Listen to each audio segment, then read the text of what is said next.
All right, hello. Hello and welcome back to Nintendo Alert. Nintendo Alert. It is July 12th, 2025, 7/12/25. And we are about to play some, wait for it, Mario Kart. If you can imagine that, if you can imagine such a thing. Now, I know for the last 33 nights we've played Mario Kart. But people are always surprised at what we get up to. Such a diversity of things that we do on this channel now. Mario movie fan, what's going on? What's going on, Dark Wolf? Good to see you, buddy.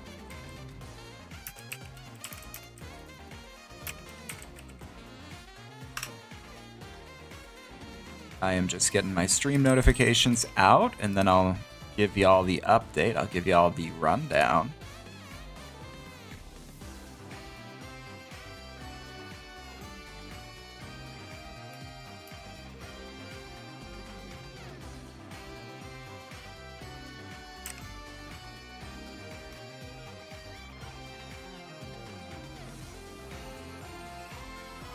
All right. So, here's the deal. Here's the story.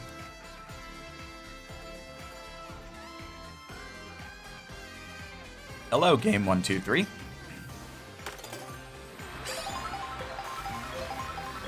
So I'm gonna play a few. I'm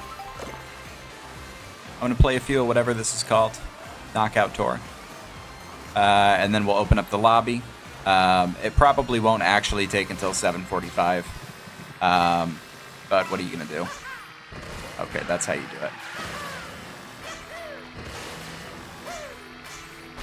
Got it. That's good to know. I've been playing a little bit today. And that's been good. It's so far so good today. I don't want to push my luck, and so, we'll see how the next round goes, but I started the morning at 85.96. I fell down a little bit, and then now I'm at 86.69, and so we're getting close again to 8,700. I would love nothing more than to finish the night at 8,700, but I'm also more than happy to finish the night in the 86s. Then from there, you just slowly build upward. So, send positive energy in that regard. Bit of a programming note here for you, and it's a bummer. So, yeah, it's going to immediately kill the vibe, but then we'll sort of move on from it and just have a good time. I am probably not going to stream for another... Well, I mean, we'll see. I'm going to stream basically until the point that I can't anymore, but I've got to take a trip back home, because it sounds like my grandma is on her last kind of few days, if not few hours. And I live across the country from my family now, and so that always involves significant travel. And so if I have to go out there for services and that sort of thing, which of course I'm going to, I'll have to hop on a flight, and so I won't be able to stream. I'll be, number one, with my family, number two, away from my streaming setup, and that'll be that. However, I will absolutely still be playing Mario Kart. Portability of the Switch, the great thing in that regard, right? I'll be able to stay practiced. And then on Friday, Donkey Kong Bonanza will come out. And I really want to enjoy that. I really want to avoid being spoiled, and so I am going to play it right away. I'm not going to wait.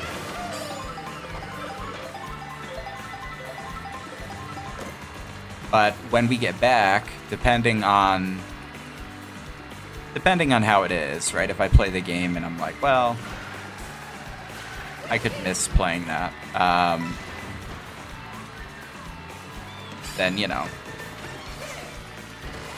maybe we won't play it on stream. But I'm fairly certain we're going to have a great time with Donkey Kong.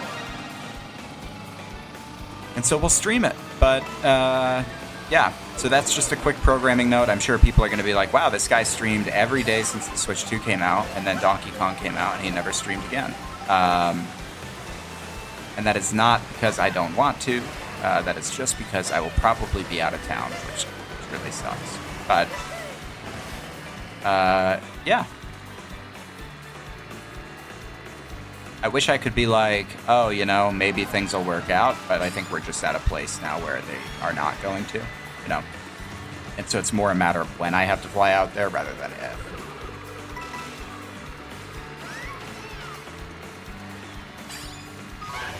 Oh, that's fucked up. Let's get an item.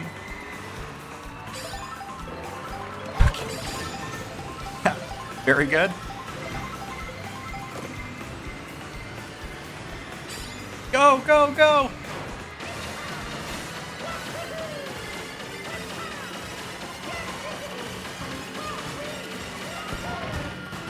Go, Mario! Oh! All-time legendary comeback. Holy cow. Oh my god. I thought for sure we were done for. I thought for sure that was it. And god, that would have fucked up my XP if it were.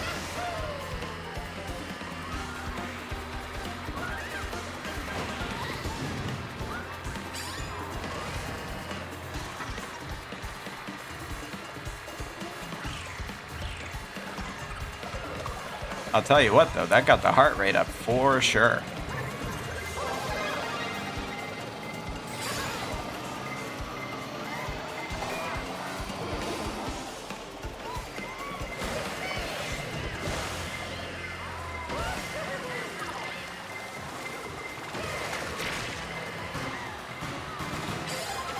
Okay.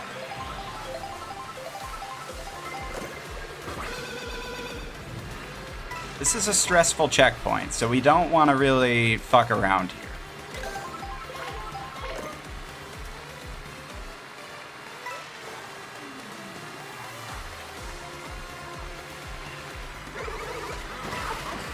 Oh no.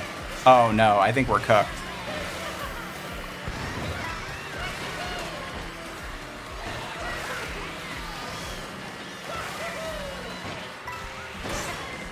Oh no, go.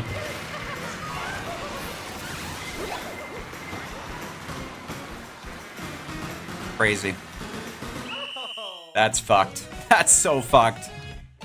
That lightning got us. Dude, we were drifting, we were drafting, we were doing everything we needed to be doing. I missed the item box. You can't miss an item box, guys. You cannot miss an item box. I think that's going to take me down. That might take me down to the high... That might take me down to the high 15s, man. That's fucked. Or 85s, rather. I keep saying 15, 16. 85s. 85, 90, I bet. 86, 38, thank God. Oh my God.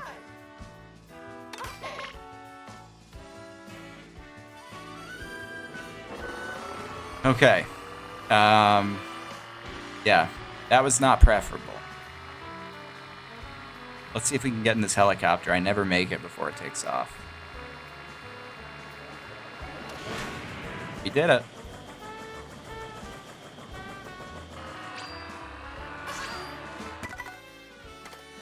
Oh, tell me this game is not about to put... Oh, okay, it's a full lobby. I was going to say, tell me this game is not about to put me in a lobby with 5 people. And then it's going to take away 1,000,000 XP if I don't do well. If I get completely fucked by the computers. Dude, Cherry Rally's tough, though. Cherry Rally's got... The first 3 of these are basically straight lines. And so there's not there's not a great opportunity to pick up ground if you lose it. I mean, my hope is if I can get... I'm going to try to get a good item sort of smuggled in from the second checkpoint. Because if I can smuggle something in and provide some security to myself in that the DK spaceport checkpoint is rough. And then it's also the DK spaceport checkpoint, but the one immediately after it as well. I think it's technically Moo Moo Meadows, but it doesn't finish there, I don't think.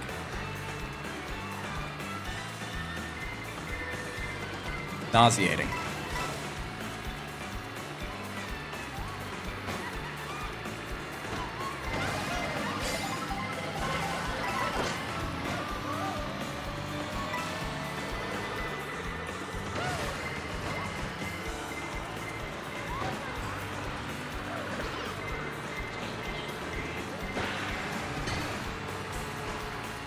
Now what we need is a gold shroom bullet bill. Oh, Lamb Talk! Dude, I was playing with Lamb Talk earlier. Lamb Talk is really good.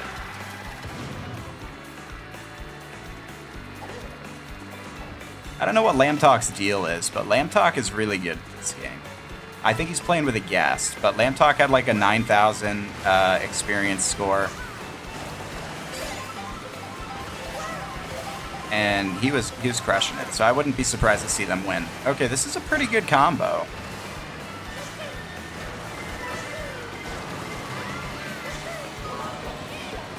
We're gonna have to activate this fucking thing, though. I hope that it goes away before this next set.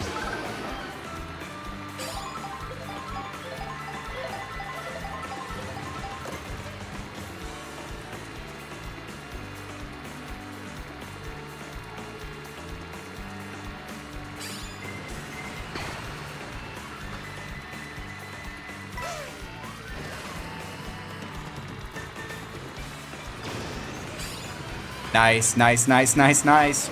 Great lightning skip.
Alright, I'm gonna be honest, I think I front-run this. I think I just fucking go for it here. Because this is too...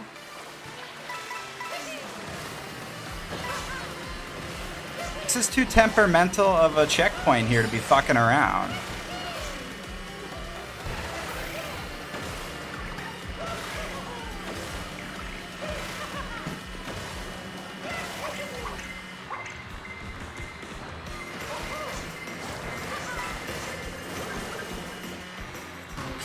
Yeah, that was very smart. That was for the best. Okay. Now we can fuck around. All right. We're in 12th place, 20 coins. Get a good item. Oh, that was a 10th place? Okay, that's good. I would rather that show up now than at the turn.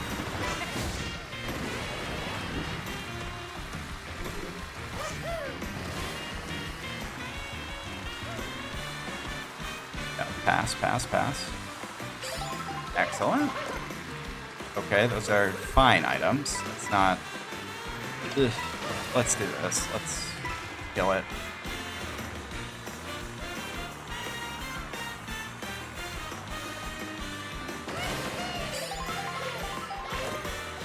Much better.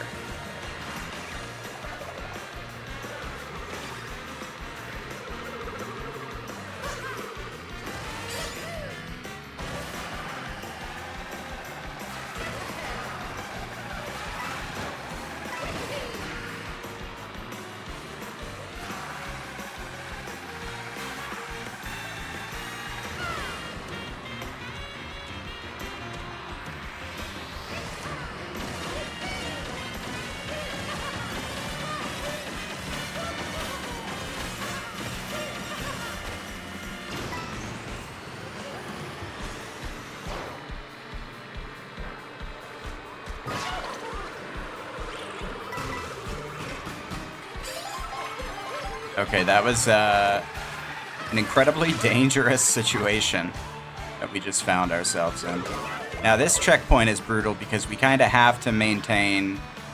We have to maintain proximity. We cannot get too far behind or we just will not make it. Oh, wow. Huge item pull, though.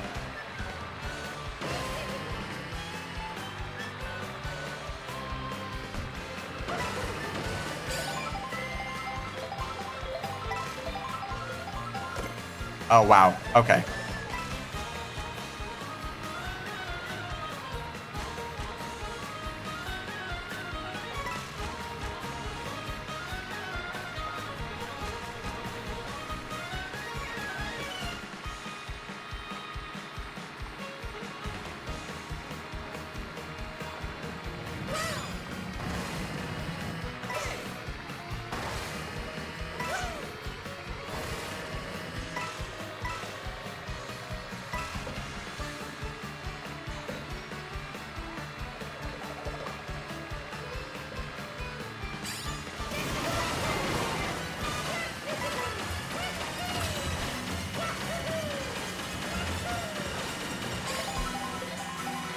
Okay, time to go.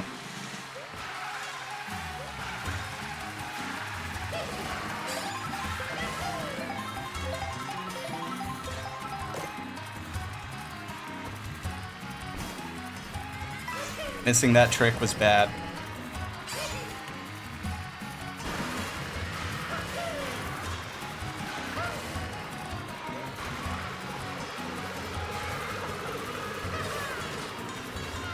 Oh, fuck. God damn it, Lamb Talk. Dude, Lamb Talk is so good. Dude, Lamb Talk is so good. But second place I'll take. Plus 45.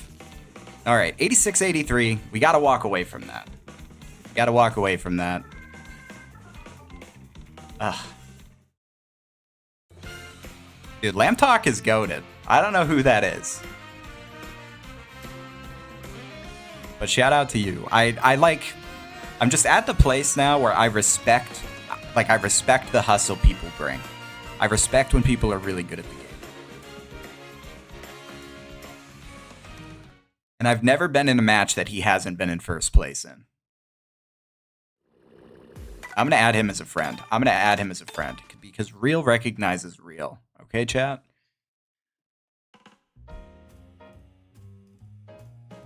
Okay. Please hold.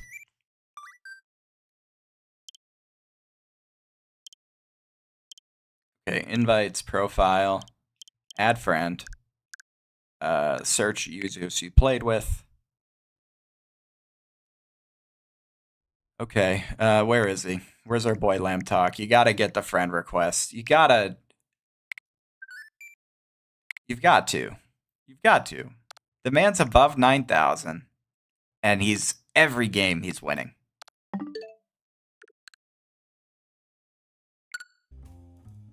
All right. Okay. Regardless of whether or not he accepts my friend request, I have a lot of respect for what he's up to. Okay. Game 123 can't play today. God damn it. Gosh darn it, game. That's okay. I appreciate you playing every other day. And I could have played last night, I'm sure. I forget why I didn't. I just wasn't feeling up to it. I wasn't feeling up to it last night.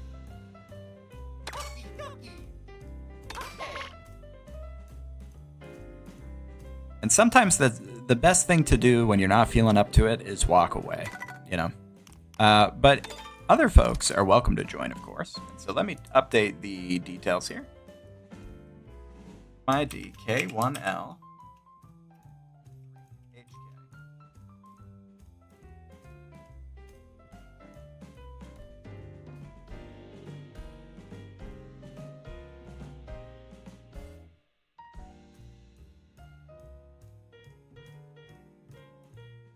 All right. So it's K1L3HK if you'd like to join.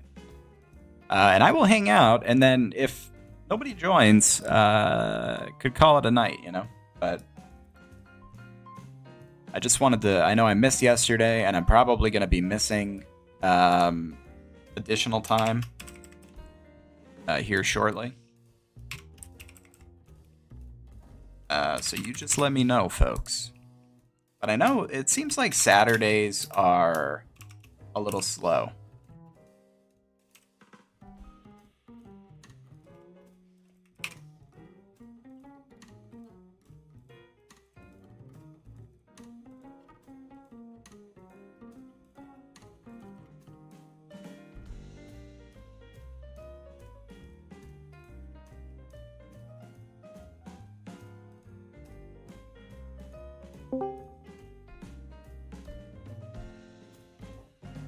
All right.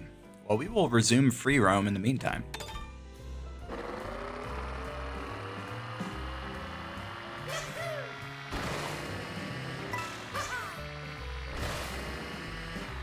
Oh. Kind of hard to see the room ID, huh?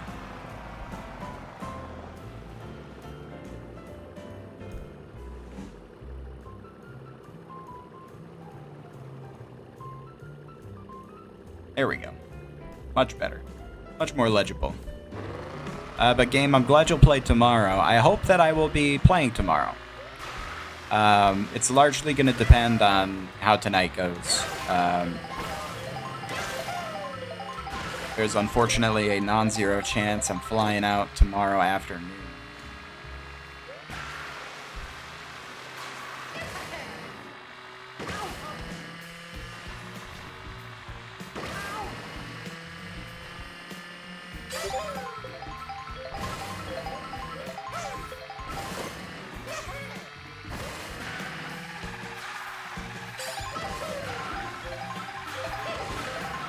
Ooh, I love this remix.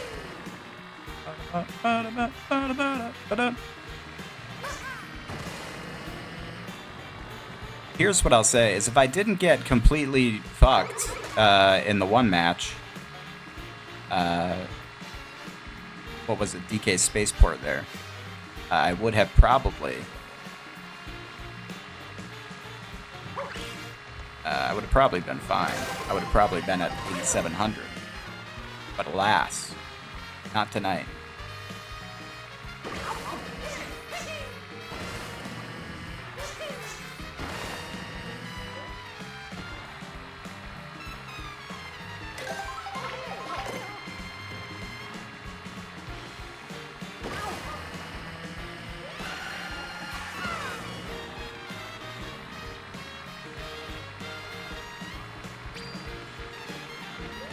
Dark Wolf is in the game. That's all you need. That's really all you need. You need Dark Wolf, and ideally you'll also have game 1, 2, 3. You can start a game with 2 people. So we're gonna start it with our boy Dark Wolf, a little one-on-one solo racing experience, though they include the computers no matter what. So that's that. You know what I'm gonna do though? I'm going to pick Cherry Rally because I need to practice... Ooh, the UFO. But I need to practice Cherry Rally. I really do. because that's an important one. It comes up a bit, and this game tends to give it to you multiple times in a row. And so I can't be a slouch, and especially when you consider how important, like, that DK part is really like the one that sort of separates the boys from the men. Because you have to have your item management down just so.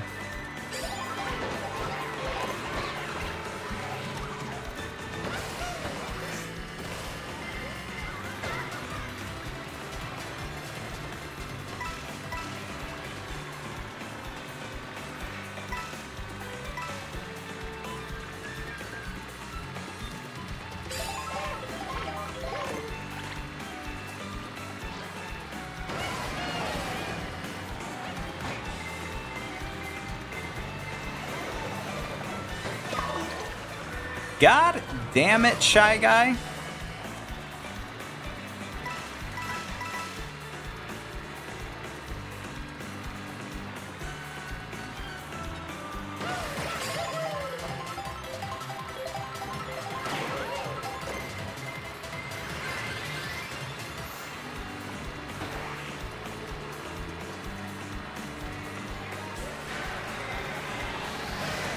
Oh no, game 1, 2, 3, 100%.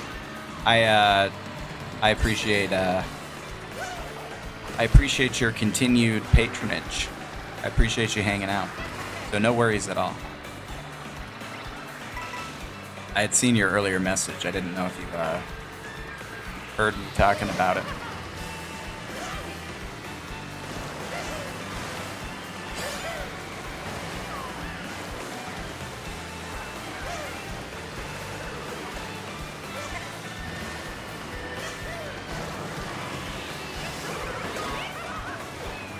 But see, I play a little bit more aggressively when I play with the computers, because obviously that seems like the right thing to do. Part of me wonders if, I don't know.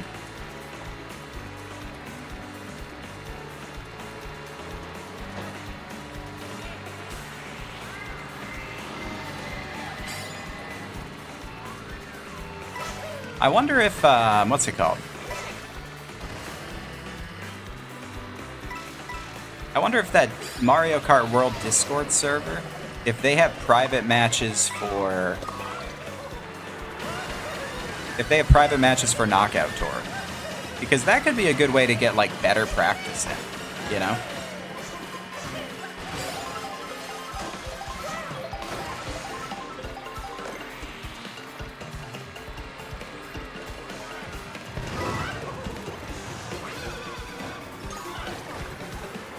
Okay. I mean, that's a great simulation of getting Mario Kart, though, I'll tell you.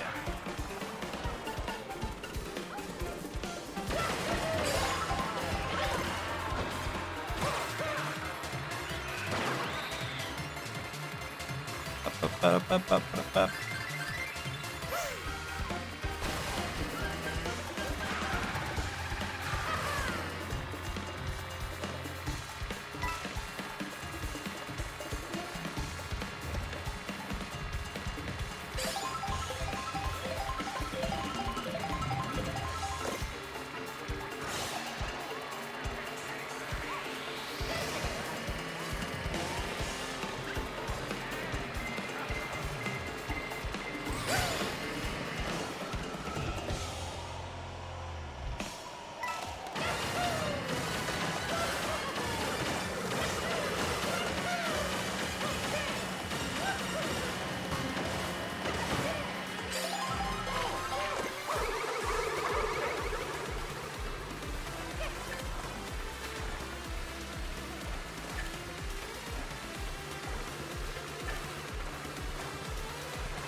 Oh, great items. Okay.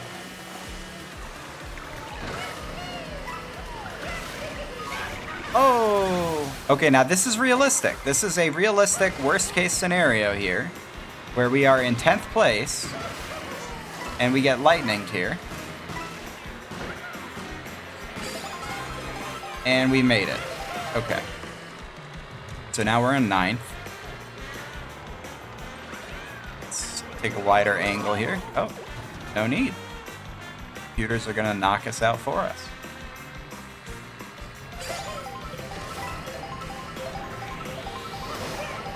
I just got a notification, which I'd imagine is... I got a notification on the Switch app, which I think is probably what's-his-face. Probably, Lamb Talk.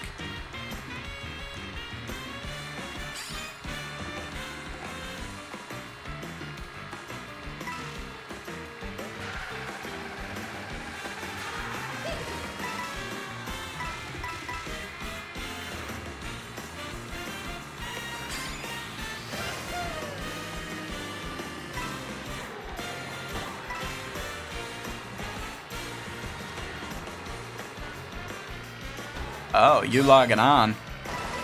Oh, maybe. Though I hope my phone, because I just installed the Nintendo Switch app on my phone. I really hope that it doesn't give a notification for every time somebody logs on. But either way, I'm excited that you're logging on. Also, Ston, if you'd like to jump in VC, I'm in the Cream Team server voice chat.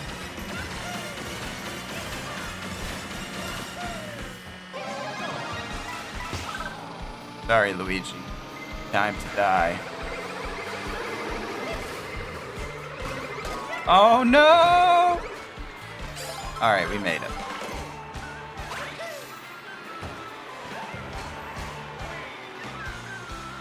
Luigi.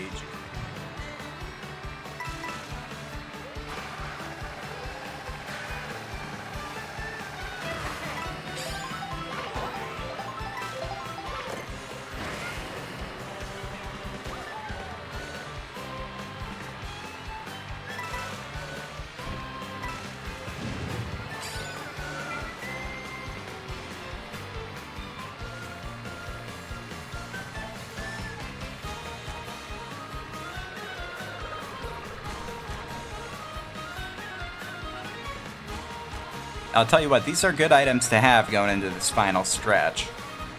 And it looks like we've got a little bit of a gap between us and the guys behind. Oh, well, maybe not.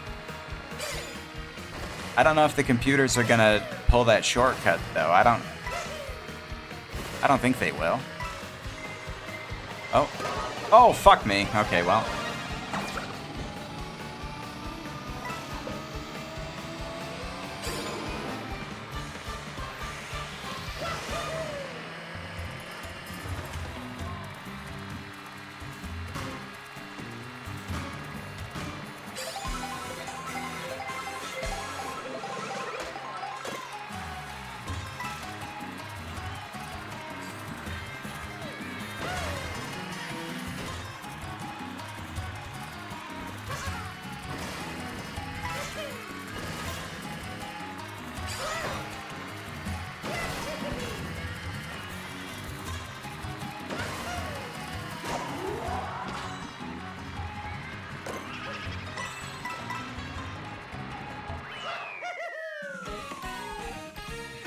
I'm sorry, Dark Wolf. Sorry, Dark Wolf. That was brutal. What's up, Ston? Not much.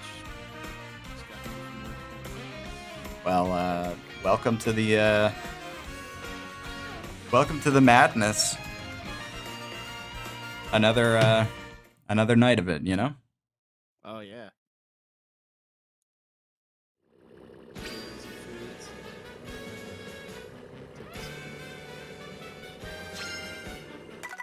Finally got my mic and everything hooked up. I was gonna say, it sounds great. Soon 57, baby. Oh, there you go. You got the sure. Alfredo says, does this game have voice chat? It does not have voice chat. I'm in Discord, though, with Staunton here. Here, let's take a photo.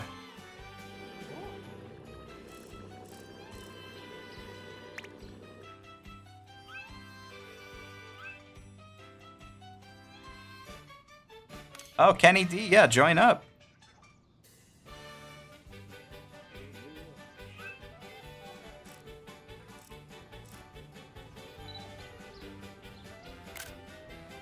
Look at these guys. Dude, I love photo mode. Photo mode is so fun. Yeah, it's pretty dope. Actually, I was surprised how kid-like it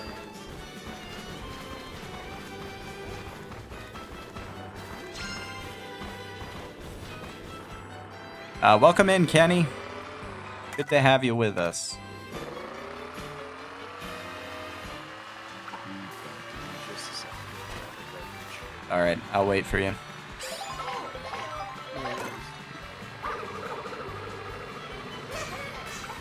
All right, folks, we are gonna wait for Staunton to get back, but when Staunton gets back with his beverage, we are gonna boot this thing up. In the meantime, if you are watching, if you'd like to join, room code's at the top of the page, so it's K1L3HI, I think. X is in here. Welcome in, Mysterious Exterminator 13.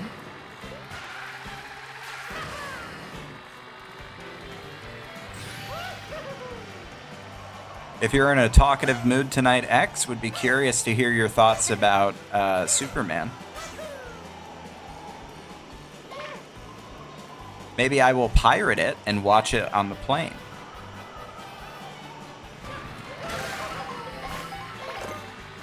Because unfortunately, the Switch 2's battery life isn't long enough to handle a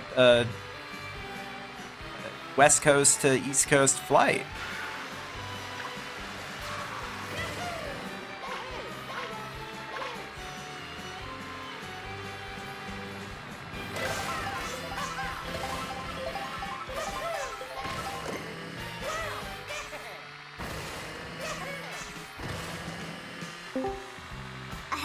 I love this. What up?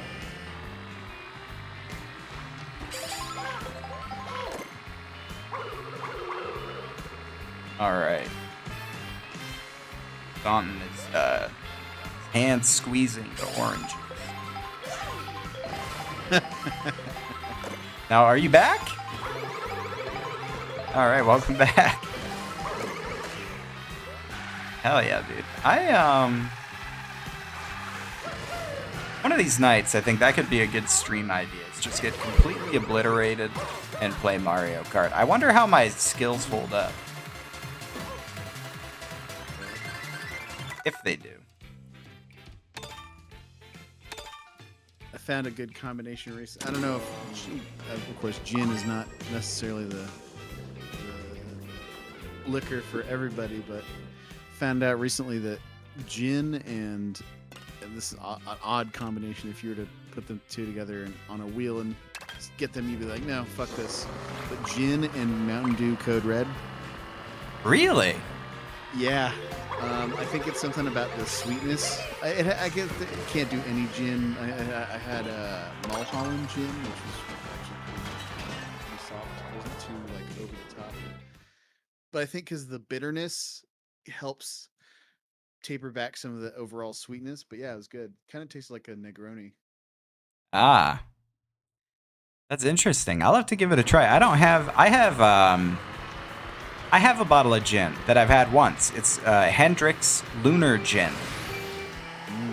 And I've got a bottle of that, and so maybe tomorrow, if I don't have to fly out, I'll go buy a bottle of Code Red and fucking full send it.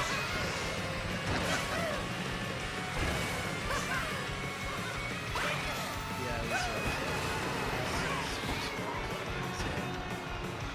It was moved.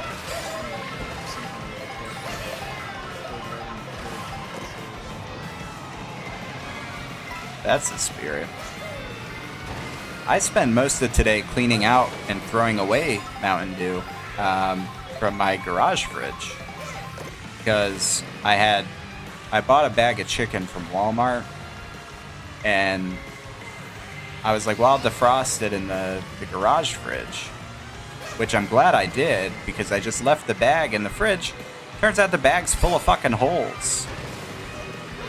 And so just gross chicken juice all over my all over our outside fridge, and I'm like, well, fuck. So now I had to clean it, and chicken juice got all over the soda cans, so we just wound up throwing them out. My fiance's like, I don't want to get fucking salmonella from a can of soda. We can just buy new soda. No. Which I think is reasonable.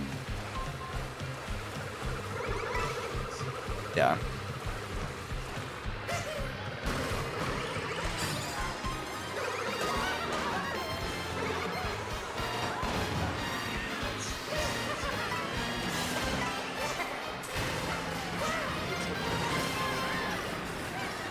Yeah, well, it's sort of one of those things where it's like, what can you do, you know? Like, there's, it, you know, I fucking had to take the whole, you know, inside of the fridge apart. You know, you take all the shelves out, and then I had to like spray them down outside, like I was washing the car, you know. And it's fucking 120 degrees today, and I'm like, man, yeah, I'm like, I cannot be bothered with this, but I was bothered. In fact, it bothered me for a few hours.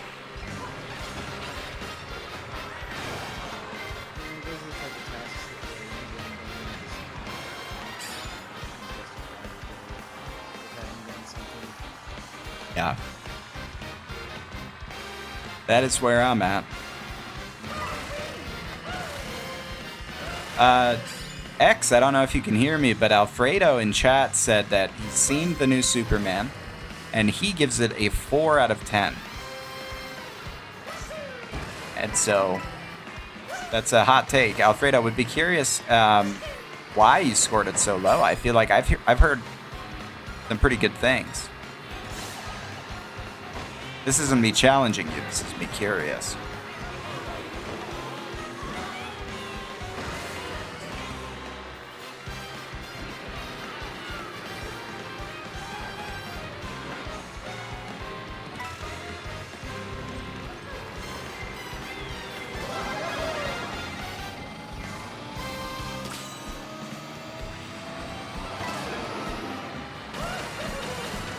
Ah, Dark Wolf, you and I. We both popped mega mushrooms at the same time. Well, you popped yours as I was about to run you over with mine.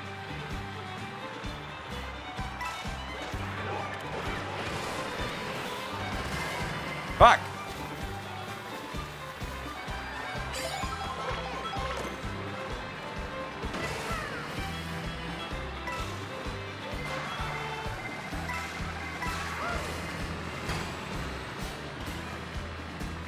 Now this is a tricky checkpoint for me when I play this game. I always struggle here.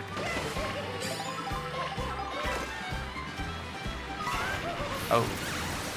Ooh.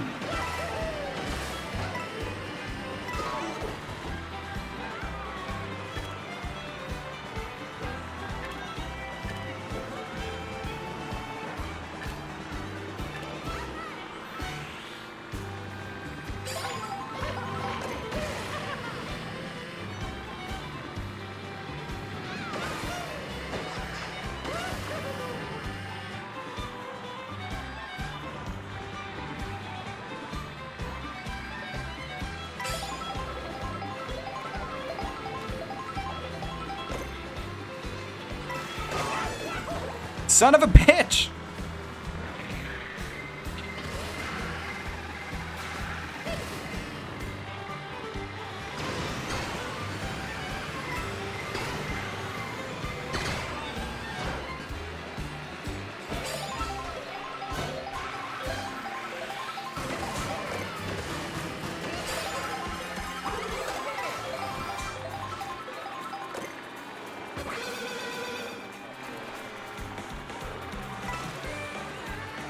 Staunton, you sound kind of far away. I don't know if you're not leaned into your microphone. I know those shures are kind of... Gotta be on top of them. Yeah, there you go. That's better. Oh! Dude, what fucking items to pull? Unbelievable. Wario CPUs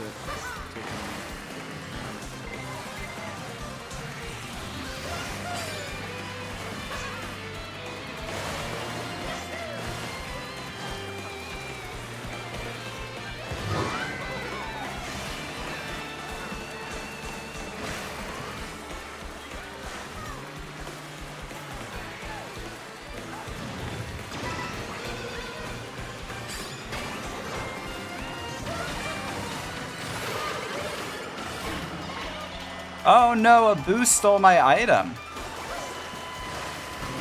What a crock of shit.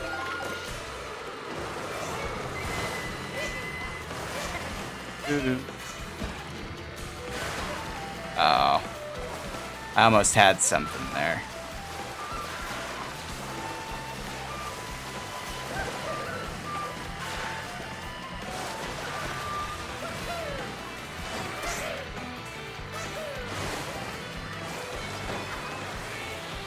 I feel like I least like this map, at least in terms of its sections in Knockout Tour, but I love the music of this map. I feel like this is my favorite. Well, maybe not. But it's up there. It's like a little intense, but I feel like it works thematically.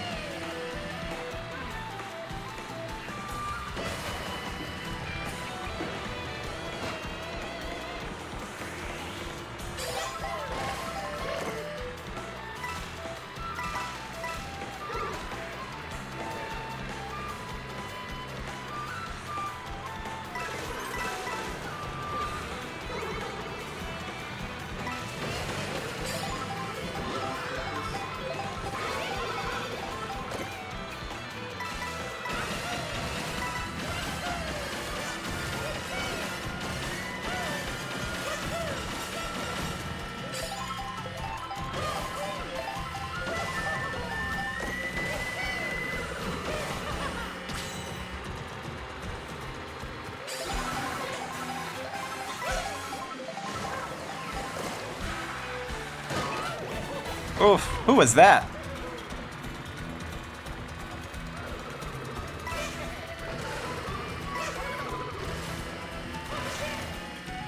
Ba-ba-da-ba-da-ba-da.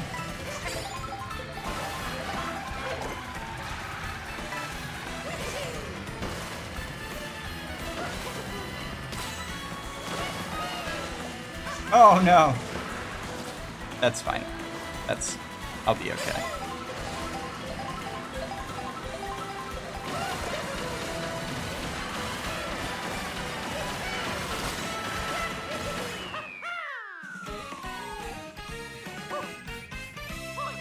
That was an obnoxious boost at the end there. There we have it. That was just Rosalina? That was just a computer? That's crazy. Thank you, Alfredo. I appreciate it. It's very kind of you. Give me 1 second. I gotta take my sweater off, so I gotta take my headphones.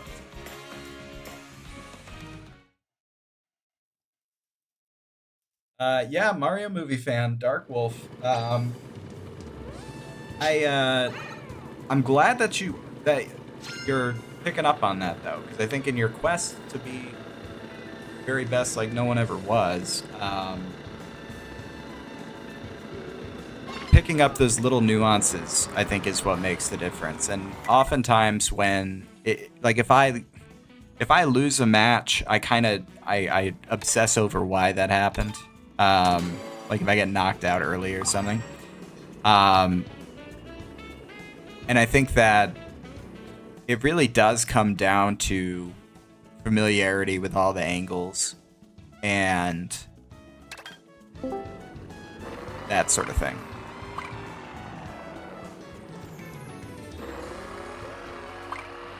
Dan the Gamer has joined Discord. Dan, how are you?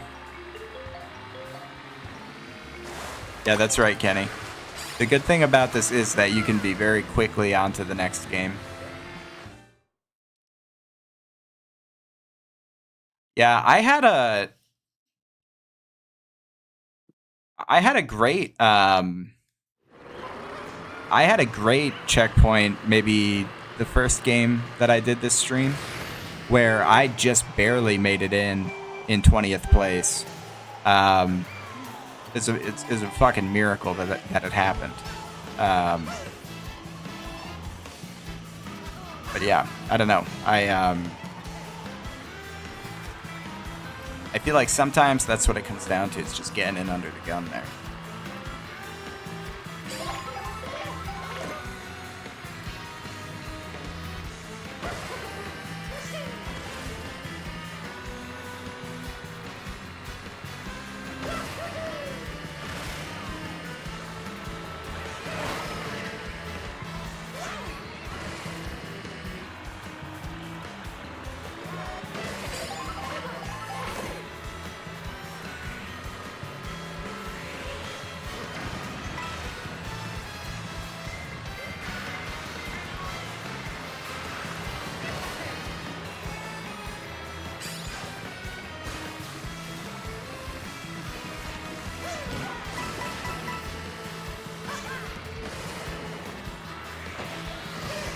You're very faint, Staunton. Yeah, it's my mic is wobbly right now. Yeah, I find on my mic, I have to lean into it like fucking Quasimodo, you know? Mm-hmm. Probably not great for my back, but oh my god.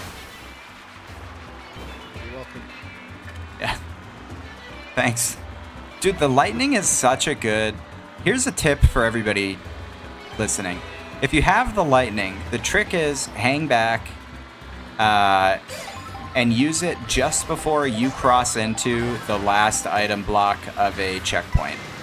Because what happens then is everybody in front of you loses their items, and then you probably, if you're, you know, after 13th place or if you're towards the end, you probably get a really good item. And so while everybody's like small and hurt,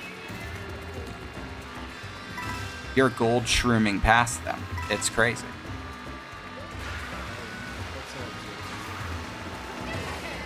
That's the MLG Pro strategy there.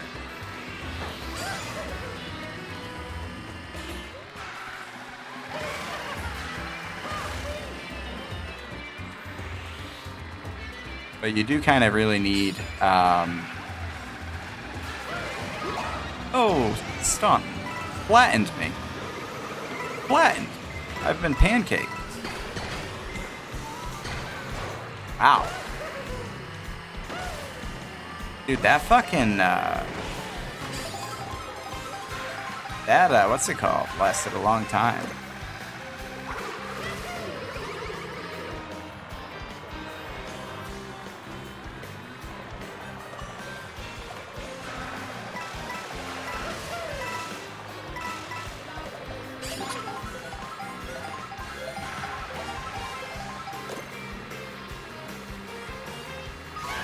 Oh my god, I should have used the fucking Mega Shroom. Oh, avoiding those shells though.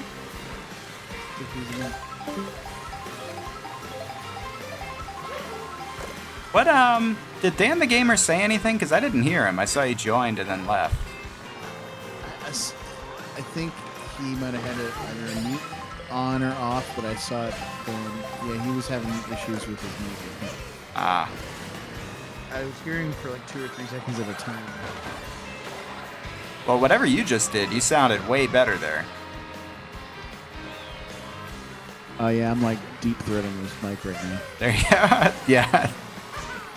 Well, you sound probably louder than me on this on the stream. But no, that's great. Dude, it sounds fantastic. And that's the SM75 or 57? 57, yeah. Yeah, dude, I gotta get one because I like the Yeti Nano, but that's got that like podcast bass, you know? Mm-hmm. That's got that NPR vibe. That's exactly what Nintendo relates. Yeah, that's right. The dulcet tones.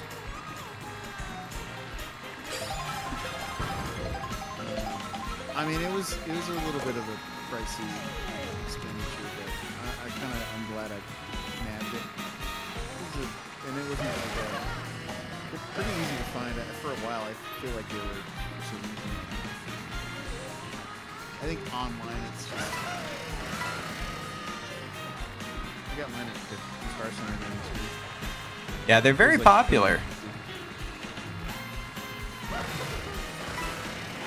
They're very...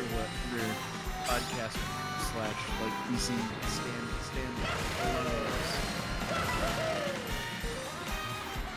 Yeah, I mean, I think that's sort of the standard is the Shure SM75. Though there's the other one that's like the beefier one, but you can use that for anything. You can use that for vocals and music. It's a versatile mic. It's almost cheaper sometimes. I was listening back to the last stream that I did. It was real verging on ASMR. Yeah. I gotta figure out the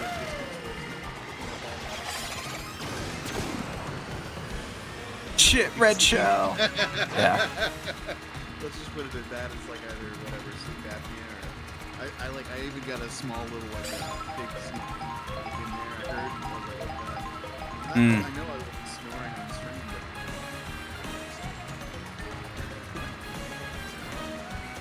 I got my problems to worry about. Like I'll listen back to some stream. I was better off.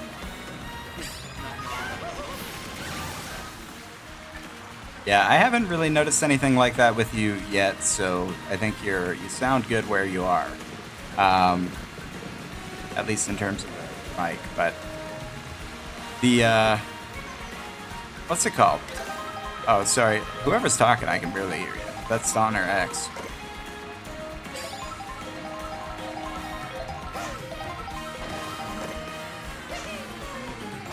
Oh, okay. You're right about sensitivity. I'll back away for a second, say something, and it comes off probably garbled.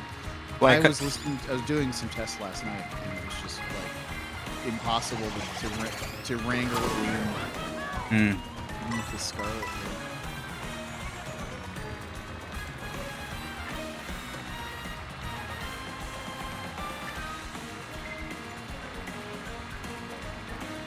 That blue shell made things very close. Oh wow, incredibly close.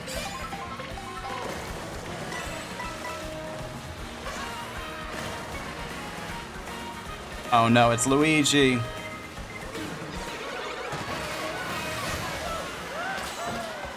Oh wow, Mario and Luigi in a battle for destiny.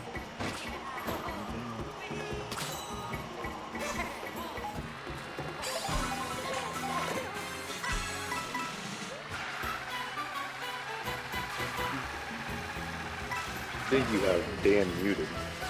Oh, what? No, I couldn't be. I think you did. He kept talking and you kept talking over him. Oh, I couldn't hear him at all. He was pretty loud. Oh, well. He said, "Hey Dan, how's it going?" He said, "Hey," and then you were like acknowledging Twitch chat while he was like saying, "Hey, how's it going?" Oh, well, now I feel like a dick. I did the trick. Mom, get the camera.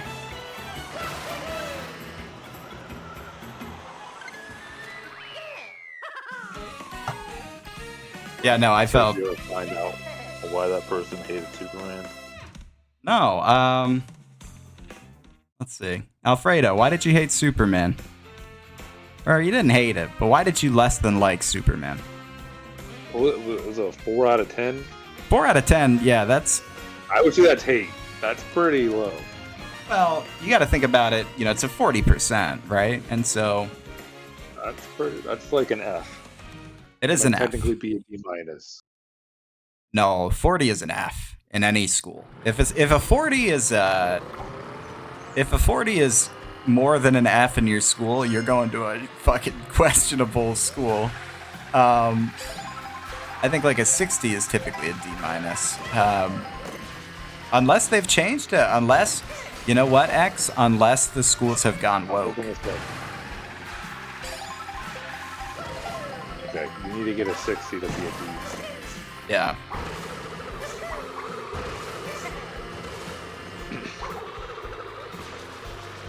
Yeah, oh no. Wow, I've turned 29,000 tricks. Damn. That's right, I stay busy, boys. When I'm not streaming, you guys have no idea what I'm getting up to. Ah, okay, so we've got some insight from Alfredo. Let's see what he had to say. He said, the meaning of the... Let's see. I don't know why it's not letting me read the chat. Hang on. 1 second.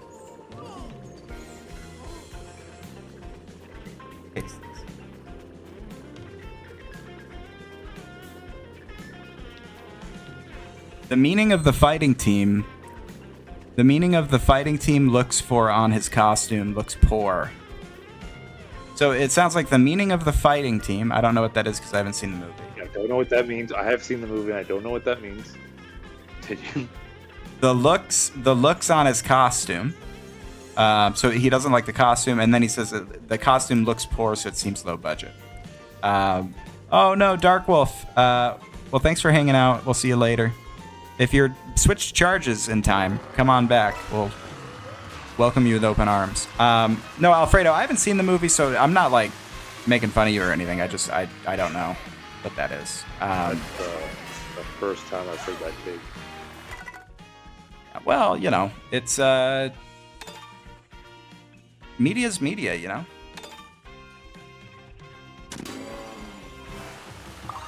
Kenny says the community aspect of the Mario Kart is what will make this one very popular. The thing is, the game is so much more fun when you're playing with friends online, but they make it so you have to go on YouTube to find people that are playing it should be in the game. Yeah, I don't disagree with you. I wish they had public matches, because I would love to play Knockout Tour with people, but I am a real diva about my rank. And so I don't want to fuck up my rank. Like, give us a social playlist, you know? You heard the thing, which I don't even fully understand, I guess. I don't remember exactly what the details were, but it's with public matchmaking, the public games, where something about like the way you choose the race now changed, and people are like boycotting Mario Kart because they hate the change to it. Oh yeah, dude. No, that's been a huge shit show. I'm surprised we haven't talked about this before, but so because Nintendo wants you to play the connecting tracks, right? The whole premise of the game was, oh, it's like an open world, you know, you drive from course to course. But then the really diehards only want like 3-lap tracks like Mario Kart 8. And so when you play in public matchmaking, you don't just get the 3-lap tracks. You get the, what's it called? You get like these connecting courses. So it's a little bit like Knockout Tour, but in Grand Prix. And so people are like, well, that's what Knockout Tour is for. Why are we, you know what I mean? And so they're really mad about that. But what they've done is, I mean, they essentially got really mad and then took some time away and then just like did what the game was always sort of like able to do, which is like they organized their friends on Discord, like they organized a Mario Kart World Discord server, and people host public lobbies. And then they can pick a 3-lap track map from there. But Nintendo's online matchmaking still sort of, in most cases, will force you to play the connecting tracks, which they don't like. And so a lot of people are like, well, I'm never going to play this game. This is stupid. They need to fix it. But then it seems like the competitive community from Mario Kart 8 Deluxe is now like totally satisfied with the solution of using private Ooh, my God. Of using private lobbies. Which I think that makes sense. Like, it's fine. You know? Seems unnecessary though. The whole thing that you were saying before, it's like you should be able to just yes. find it. Well, Nintendo should definitely have like a classic mode or something. Like it's weird that they are. It's weird, but it's very Nintendo that they insist upon. What's it called? That they insist upon like putting the forcing you to play these connecting tracks rather than just letting you kind of do what you want to do. You know, and especially after this backlash, it's like. I can understand the mindset of, well, fuck them, we're not going to let them dictate how we produce this video game. Sure, fine, whatever. But at the same time, it's such an easy fix to just add a classic mode, and it's just 3-lap tracks. And the casual players who you want playing are going to play the normal matchmaking, and if they prefer the 3-lap track one, then they'll play that. But it's, you know, it might make wait times a little longer in public matchmaking, but they already fill every other fucking Knockout Tour public match with bots, so it's like, who cares, you know?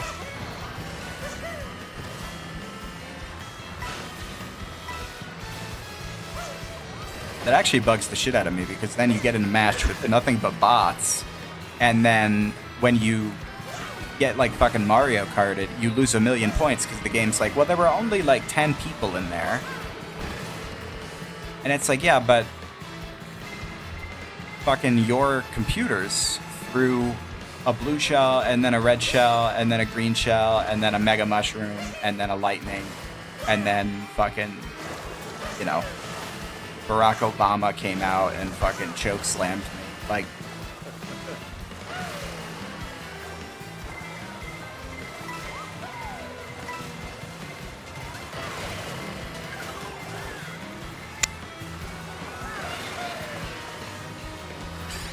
Yeah, I mean, right. I've given up all hope that Nintendo's gonna like normalize their online. Yeah, well, this was the time to do it, and they just said, nope, same thing but a little better.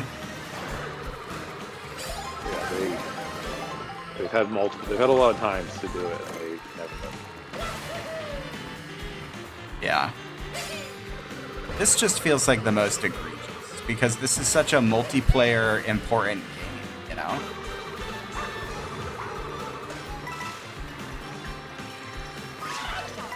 Oh, you got me. Banana sniped once again.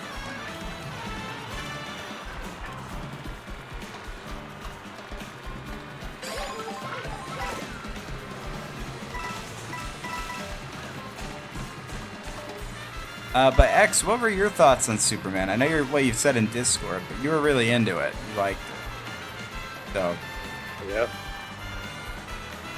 where'd that come from? I'm a big fan of DC, and DC's never really had a movie that's felt like the comics. They usually are like kind of like, you know, they're trying to make it more like a movie than a comic. If that makes sense. Like they try to. Well, you like Batman. Yeah. I mean, there are Batman comics that are kind of like the movies, but there's like a whole kind of vibe to DC that's never been explored in live action. You can definitely, you know, you can tell, you can just watch some of the animated movies and get a sense of like what a DC comic is, and, you know, because like the example with Batman is like you never see a Batman that you could imagine talking to a Superman. He always seems, you know, he's very grounded, very dark. Right. I mean, he still is in like when they do Justice League, but you know, I mean, they did the Justice League movie, it didn't really work the way that it should have. They just made everyone dark instead of making Batman lighter in a sense.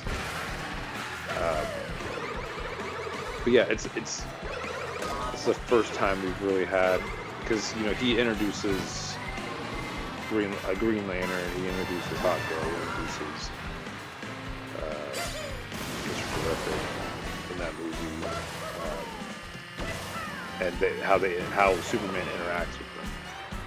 And it is very DC. It feels like a DC movie. It feels more like a DC movie than a Marvel movie feels like a Marvel movie, and it kind of brings this feel that's been missing from the Marvel universe for a really long time. Like looking forward to seeing the future and like really enjoying the movie and being like, wow, the movie was great, and like when I watch it, I think like I'm thinking about how great it is while I'm watching it. I'm thinking like, wow, this is amazing. Like it's written so well, and it's written so much like a comic book that's like, wow, I like want to keep seeing this. I want to see more of this. Like, haven't really watched a movie in a long time where I thought like I want this movie to keep going. time I'm like, I'm either I want this movie to end, or I'm glad that it was as long as it was. Type thing. Yeah. But this was like wow, like I could just sit here and watch 2 more hours of this and have no issue with it. Well, that's good. So it was so breezy. It's so like it's like 2 hours long. It feels like it's 45 minutes. It's nonstop action, practically. But they also, I mean, there are moments where they get to talk, and there's some great character development. And the writing's just great. James Gunn's like one of the only people who are able to write a comic book movie and have comedy in it, and not be like really bad comedy. Like, I mean, it's hard. It's kind of hard to like talk about these things to you, because I don't think you've seen that many Marvel movies or anything. Well, I saw the OG Avengers. Then what other ones have I said? I saw but I'm familiar enough with the tropes, right? It's inescapable, especially in the spaces that we hang out in.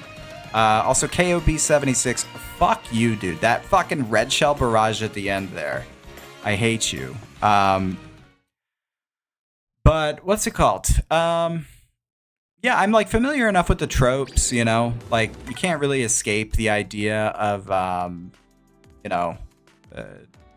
the random Marvel jokes at every fucking opportunity, and the Thanos fucking memes, that sort of thing. And also I think just the volume, right? Because I remember we actually went to the Avengers Midnight premiere, not because we were like, dude, not because we were even particularly passionate about it, but so it came out when, right? It came out when we were in high school. And we had 1 hour. This sounds hilarious. It sounds like a fucking like a teenage movie. But we had won our high school talent show, and the prize was $150. And so we just went to Friendly's, and we had dinner, and then we said, well, we're all hyped up on energy. Let's just go to the midnight premiere. And so we did. And we were all like, wow, what a great movie. But I don't think any of us at that point could even remotely fathom that it would be the first of like, well, not the first, but it would be like one of what would become like a fucking trillion movies to follow. And I don't know, like I get that if you're into it, like you're glad to see another movie. But part of me is like, man, Ant-Man? Like, really? Like, I don't know. I don't get it, but I do think what you're saying about the Marvel thing is interesting, because I feel like the last superhero movies that I watched that felt like superhero movies outside of like OG Avengers, and even OG Avengers felt a lot more like an action movie, but I feel like was the 2000s Spider-Man movies. Like, yeah. That, like, and this actually, I've talked to multiple friends of mine who say like this like kind of invokes the 2000s Spider-Man. Yeah, because it was so good. Like, it was like, Peter Parker's a nerd, and here's the girl, and like, J. Jonah Jameson is like an actual larger-than-life character, and the Green Goblin is fucking psychotic. Like, it wasn't... And like, Dark Knight was a great movie, don't get me wrong, but like, just like, one of those things where it's like, man, it just, the pace is so heavy, It's like... Yeah, well, I love Dark Knight. Yeah. It's one of my favorite movies, but like as soon as Superman ended, I turned to my friend and I said, that's the best DC movie ever made, even though I would consider The Dark Knight a better movie than Superman. The best comic book, like actual like DC feeling, DC Comics movie is Superman. I mean, I believe it.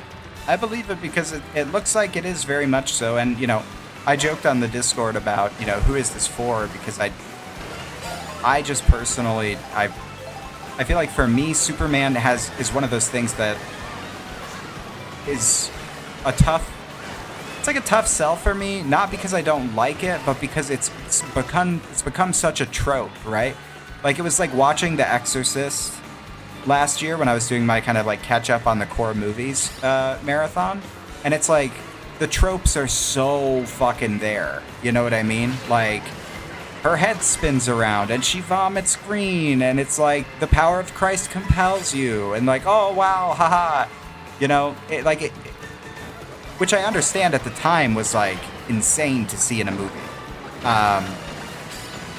And so I think Superman kind of suffers from that because it's like Superman is the superhero, right? Like, he is, when you say generic superhero that like all superheroes are kind of based off of, you know, Superman is the, it's like the tonic water of superheroes.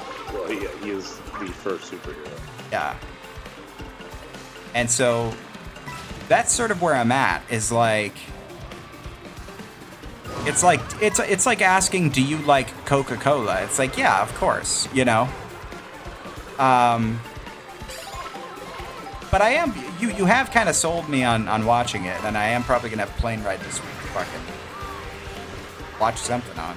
And so maybe I'll find a shitty pirate copy of it and give it a watch, because I am curious. I don't know, the Marvel stuff. If I see another fucking Robert Downey Jr. making a fucking snarky quip, like I might run into traffic, you know. But like, if this is something a little different, like, I could probably check it out. Yeah, I mean, I don't know if I'm like, if I would say you're the type of person that would like it, just because I know you're not that into movies and you're not that into superheroes, so I can't guarantee you that you're gonna like this movie. No. But I think there's a decent chance. I mean, right now, the last time I checked, the like audience score on Rotten Tomatoes is 95%. I mean, so you have a 95% chance. Yeah, I was gonna say, I don't I don't know that I'm like such a hater that I'm in the 5% of people, you know. Yeah, I don't know, and I tend to be pretty basic when I do watch movies, you know. Like, I loved The Shining. I thought The Shining was a crazy good movie. What I didn't understand about that movie was the people who make it their personality, because that's kind of a psychotic thing to make your personality. You know what I mean? I think there are more movies like that are more psychotic that people do more often, like American Psycho. American Psycho, yeah.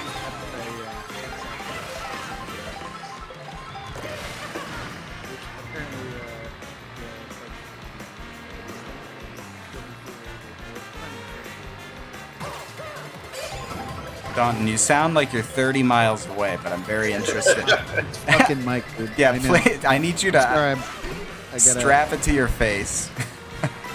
Yeah. Now that what is it? American Psycho and Rules of Attraction are kind of connected because of the characters. Same author. Just different movie adaptations that they allude to. Yeah. I will say, though, one thing that I really liked, well, I haven't seen American Psycho. I've seen the memes, of course, but I've never seen the movie, and so I've got to. Maybe I'll watch that on the plane. That'll be easy to find. Yeah, that will be easier to find. But what's it called? The Shining, though, one thing that was interesting about that movie was the sequel, with Ewan McGregor. You guys see that? Yeah. Dr. Sleep. Yeah. Oh, it was so good. And if you like Obi-Wan Kenobi, like, you're gonna fucking love this movie. It's incredibly underrated. It didn't do well in the box office, and people slept on it, you know? Well, it's fun. It was fun to watch right after watching The Shining for the first time, because you can appreciate all of the like little callbacks, like when he goes in the bathroom and he's like at the hotel, and it's like, oh shit, like it was a really cool movie. I don't know why it didn't do better than it did. And I mean, Ewan McGregor, that's exciting.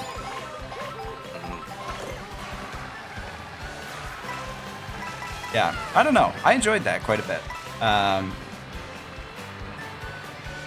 But still, I do think that my like general take, though, having watched The Shining, was that it made me uncomfortable. Like, it's not a scary movie, but like he's just such a fucked up character that when people are like, "Oh, I love that movie," I'm like, be less excited about it. Be like, "Hey, I like that movie, but boy, that was fucked," you know? It's very like. The other thing is when people say like, Sightings, they're scared, the scariest movie they've ever seen. I'm like, the movie's not Yeah. scary. It's like alarming, disturbing. It's not scary. Yeah, it's just sort of like, you know, it just feels like it has like shades of being a little too real, you know? Like I'd imagine there are dudes who are just like that in real life, and they're not even like psychotic, you know? Well, I would argue that if they're like that in real life, they are psychotic. Oh, well, you know what I mean. They're not like haunted by the darkness of a hotel psychotic. They're like mentally ill, abusive psychotic. Yeah. Also, hey, Boner Salad. Boner Salad in Twitch chat. Still the greatest username of all times. Oh, Rodiculous sent me a friend request. I thought we were friends already, Rodiculous. Of course I'll accept that. Oh, game 123 is on Mario Kart World. Can't stay away.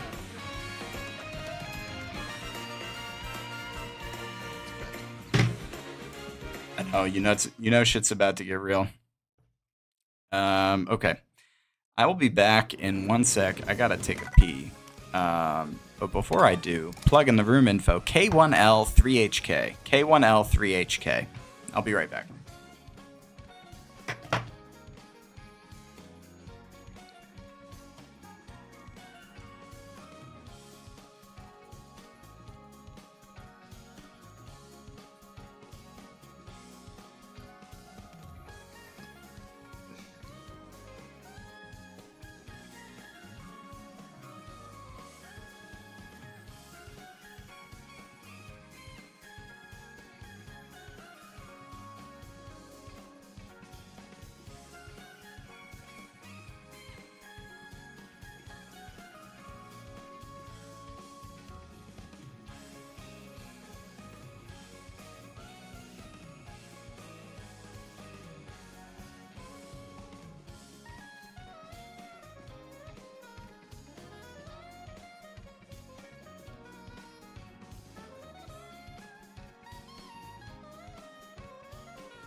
Right, I'm...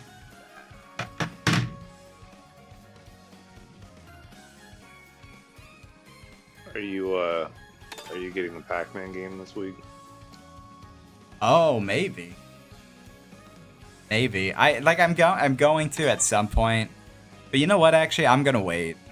You know why? Because every time I buy a fucking non-first party Nintendo game, I buy it and then it goes on sale fucking 2 months later for 50% off. I bought Pac-Man. I don't think this is like a $60 game, but I don't know what they're selling it for. I don't think it's full price if that helps. I have no idea, but I bought Pac-Man World Repack, and then like 2 months later it was $20. And I was like, oh, okay, so whatever. Yeah, I don't know. I mean, especially with Donkey Kong coming out this week, like I'm not gonna fucking play Soul Calibur, whatever the fuck they called it. I forget. It's not Soul Calibur. Oh yeah, Shadow Labyrinth. That's right. It's $30. Oh, it's only $30? Yep. Oh, well, maybe I'll pick it up then. Probably not, though. Because that means it'll be $10 in a week, you know? Yeah.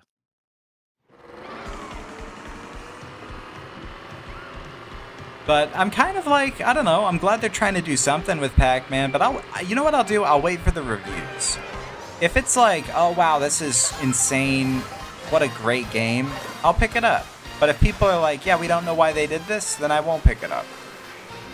Until it goes on, like, deep clearance. Could be the first good Pac-Man game since Pac-Man. Yeah, right. Well, to be clear, Pac-Man World 2... Pac-Man World 2 was fun, and Super Pac-Man, I would say, to have my American Psycho in the Poncho moment, is better than the original. Yeah, Super Pac-Man's a lot of fun.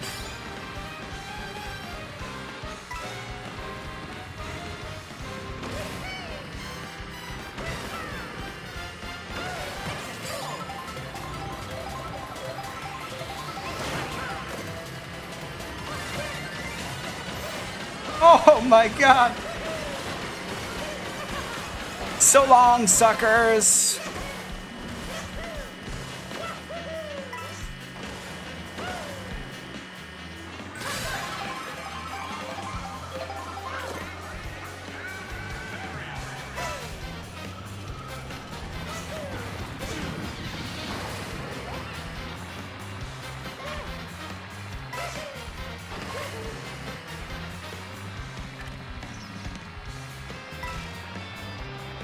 Oh no. What was that? Oh no, I've driven off the road. Yeah, I was right behind you when you made that turn, and I was like, what is he doing? I'm falling back intentionally to get the good items. It sounds like I'm bullshitting, but that is legitimately my strategy. The thing is the game will give you shit items if it thinks that you're doing it. And so you have to pretend that you're bad for just a split second. But that's my whole strategy now in Knockout Tour, is you hang out, like, the maximum place you want to be is 13th, or like 2 behind the knockout level. So let's say they're going to knock you out at 8. You want to be 9th or 10th, pretty much, when you get an item. And then you get, like, Gold Shroom, Bullet Bill, Lightning eligible. So, like, all the good items are at that level. And then you hang on to them as long as you can and hope that you don't get lightninged before the checkpoint comes, and then you just spam them to get ahead of the checkpoint. Though you also kind of want to, what's it called?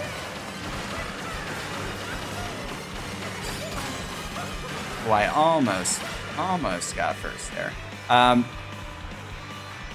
But you want to advance as much as possible after you, like, if I've gotten a Gold Shroom and then a Bullet Bill, I'm going to try to push for first place. Because if I can have that, you know, into the next checkpoint, that's so good. That's crazy, you know? But that's sort of the strat. And then I think some of it, you know, obviously you need to know the map, you need to know the shortcuts. Come on. But like right now, for example, I just pulled fucking Gold Shroom Bullet Bill. I'm in 14th place. I'm going to cut directly across the lawn here, and provided nobody fucking lightnings me, that's going to put me in like first or second place. And I have the Bullet Bill now, so I'm like insulated from getting Mario Karted. Like, if worst case scenario, I just throw that bad boy on. Luigi here's got 2 red shells, and so I'm gonna keep it.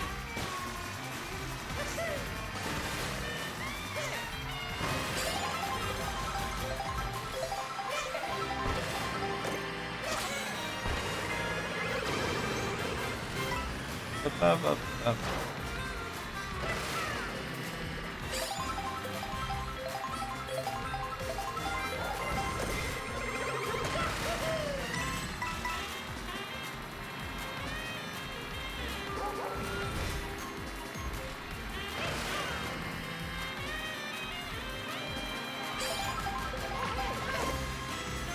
Oh, banana's a good pull there.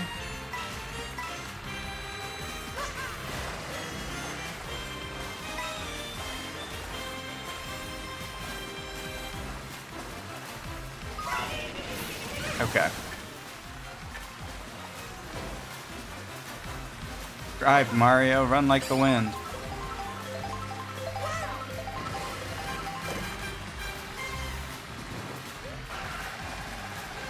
Dude, I love that there's a helicopter that follows and puts a spotlight on you when you're in first place. That feels kind of neat.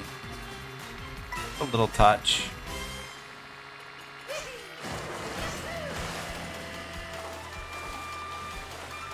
Well, it's the helicopter that's filming, so anyone who's spectating is watching what that helicopter sees. Yeah, that's true, actually. That's a great point. I love that. That's fun. How fun. I was watching a video today where a guy followed the NPCs in Mario Kart World. Oh, yeah. And, yeah, they have some interesting things that they do. So he followed one for a little bit, and then it just completely ran off the road into a field, and then it started like gassing him, like it just started speeding out like crazy. And he followed it, and then he said it just kept like going around in circles, kind of for like an hour or two, and then it eventually drove to a parking lot, parked, the Toad got out of it,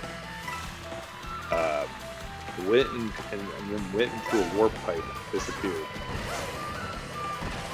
That's crazy.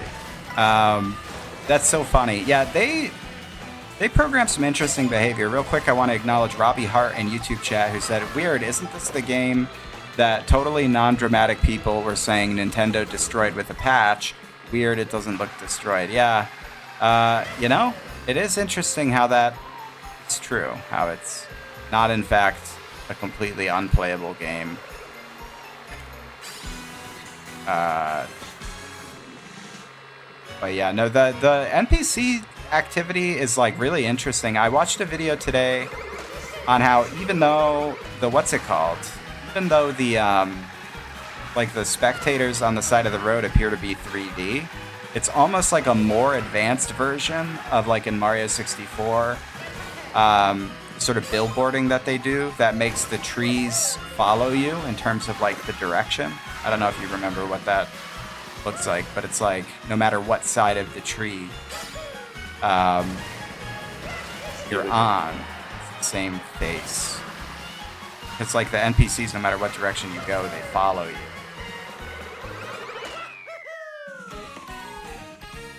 But anyway, there are lots of weird things that they've done, or like cool, interesting things that they've done with the world. And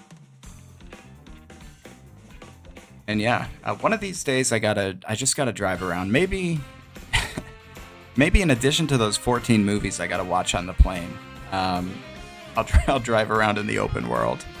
I won't have signal.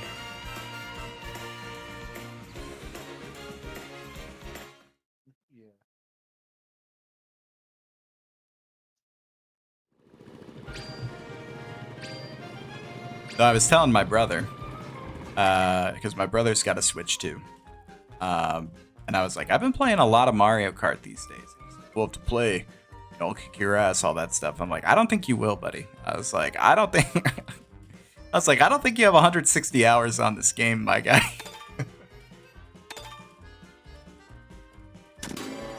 On Double Dash, sure, maybe, but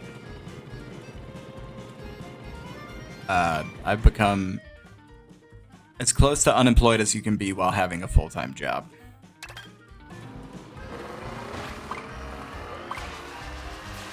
Staunton, I can hear you starting to say something, but I cannot hear it outside of... Yeah, all I said was there you go. Yeah.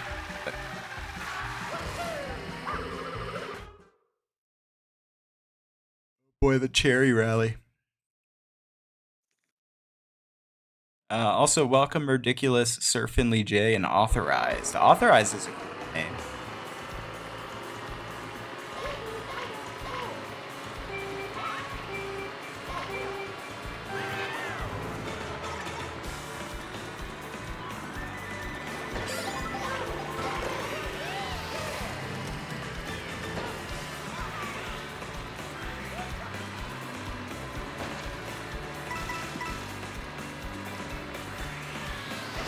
So does this officially take the cake for you for best Mario Kart? I would say so because I mean, listen, I understand the differences between this game and 8 Deluxe, and like, I recognize that 8 Deluxe is very much so like the pinnacle of like the old format of Mario Kart. Like, it's got all the maps. It's like very comprehensive. Like, we could have never gotten another Mario Kart and just seen updates to 8 Deluxe, and I think that would have been good. That would have been a reasonable way to, you know, send the franchise off, right? But I think that they had to sort of, what's it called? They had to improve upon the formula, and I don't know, the people who are into the 3-race thing, like, it's like, I get that, because that's, like, sort of the traditional way to play it, but I feel like Knockout Tour, I mean, it's been a month, and I've got a considerable number of hours on the game now, and it's like, I feel like Knockout Tour is the most fun I've had playing multiplayer in a while of any game. And I'm not saying it's the best ever or whatever, anything like that, but I think it does all of the things that are good about Mario Kart and combines it with all of the like more recent developments in like multiplayer psychology. And it's really good, you know? Like, everything about it seems like laser designed to appeal to my like addictive mentality, you know? Like, it's got the Warzone element, it's got the fucking sounds, you know? Like when you go through the checkpoint, it's got like the escalating or the elevating kind of like pitch sounds, like Valorant when you get like multiple kills and it's like bump, bump, bump, bump, bump. Like, I love that shit. I don't know what it is, but I love that shit, you know?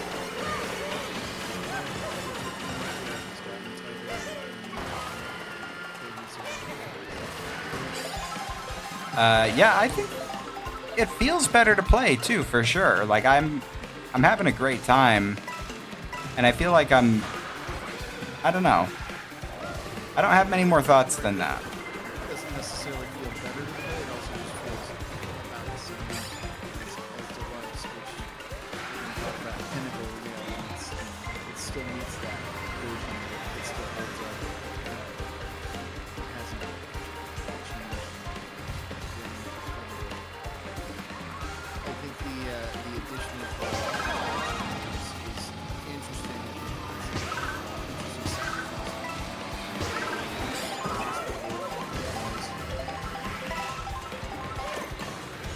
Oh no, I'm kind of in trouble here.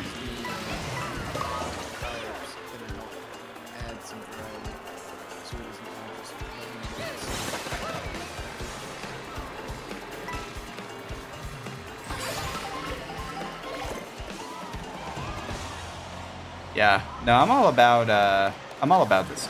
I think this is a lot of fun. I hope they add. The thing is they will have to eventually add more shit.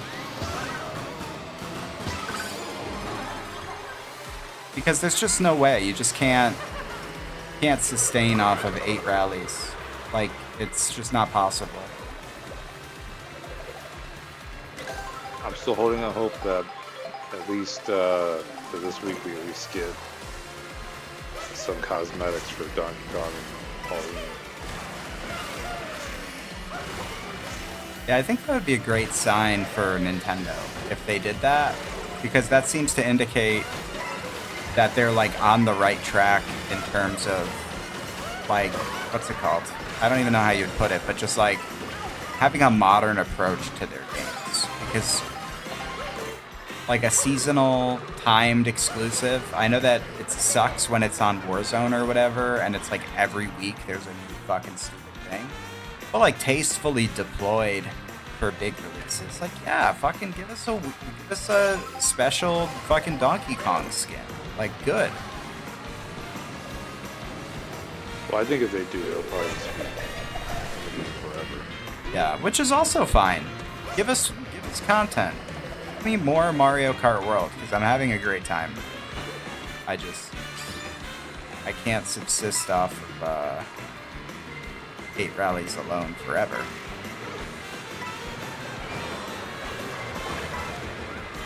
Though, I mean, I'm also okay with them taking a while, because that way I can get, like, really, really good, and I'll have the leg up on, you know, the children who are just old enough to play video games in 10 years, just playing for the first time.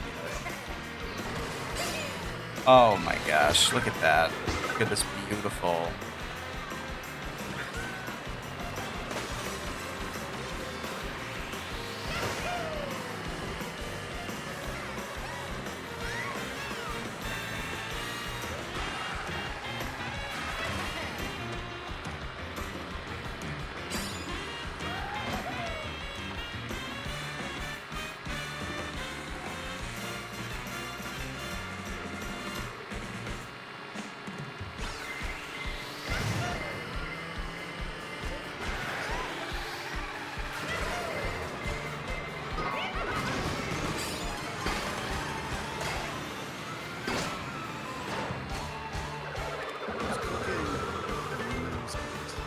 Oh no, what happened?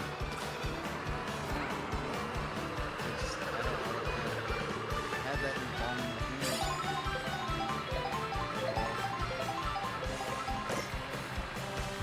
Yeah. That's how it tends to go.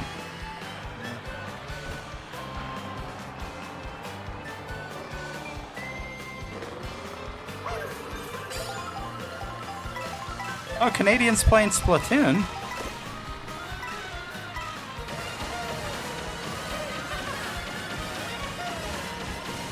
I miss Canadian.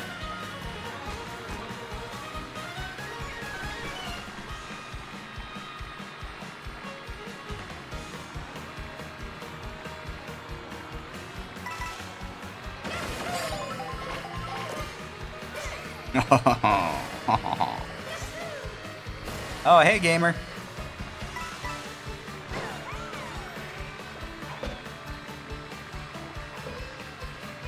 I appreciate you being able to, being willing to play tomorrow.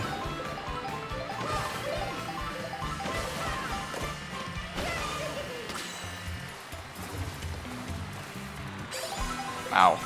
I just got a pretty psychotic item pull.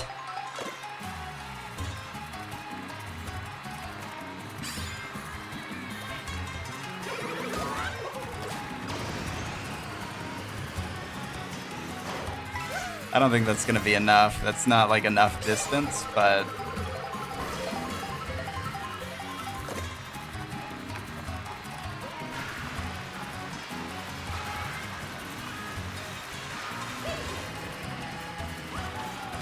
Oh no, Picky!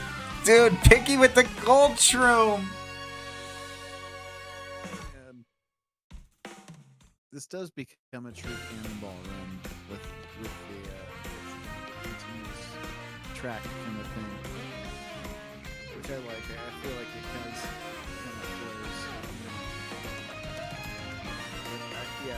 I guess I could still see, you know, it being up to your preference whether or not you only like to run at 3 races.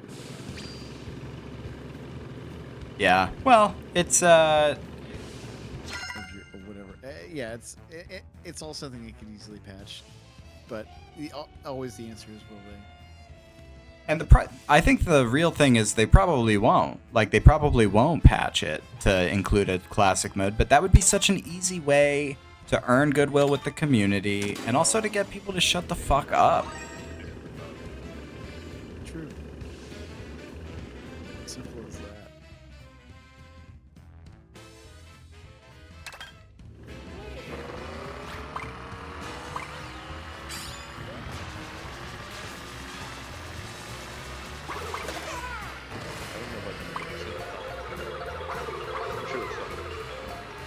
I don't think it's a single time where they don't accept it. Yeah, it just doesn't happen. I mean, they've been begging for Mother 3 for fucking 40 years. Which that part is mostly because the songs in Mother 3 are like just straight up plagiarized. Like they're Beatles songs. But it is shocking that Nintendo just never does anything. They're like fan service? Fuck you. No, that's not true. I feel like they do when they want to. Like, they're really capable of giving fans exactly what they want. I would say the Mario, despite the voice concerns, the Mario movie was full of fan service. Like, I think they hit all the notes. You also have to question, like, how much of that. Oh, yeah. Like, if Nintendo developed it in-house, it would have been a very different movie. Which the next one, I think it's partially. Well, it should still be Illumination, I believe. I know they buy. Like, pull that Angry Bird. Oh, no. Is it Angry Birds, you said? Yeah, the company that did the Angry Birds. They bought. That's not good. We'll work on the next part. That's not good. Here's the thing, though, is I fully anticipate Nintendo to eventually launch like an animated sort of multiverse. Pretty sure that's the plan. And so I think those don't have to be that good. They just have to be like,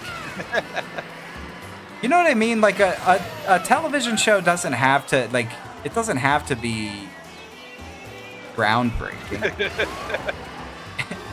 And I don't mean for me. Like will I watch it? It depends on what it is. Like, and it also depends on the context, right? Like, if it is good and truly like a show designed for and like only really with the intention of being consumed by children, then no, I probably won't watch it, right? I'll like check out an episode just to see what's this like, and then I'll never watch it again. Because that's kind of what I did with Sonic Prime. Was I watched a few episodes of Sonic Prime, and then I was like, well, you know what? This is not for me. This is not a show designed for me. But it also depends on the IP as well. Like something like Zelda, I could imagine has like a more, I don't even know how to put it, but like a more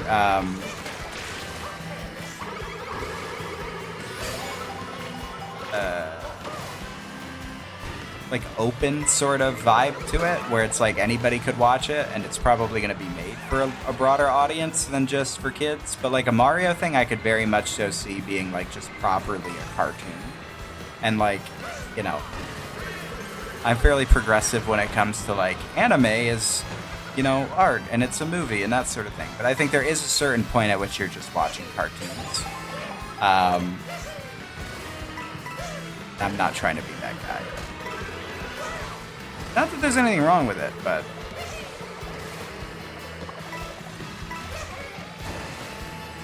I don't know. Hot take.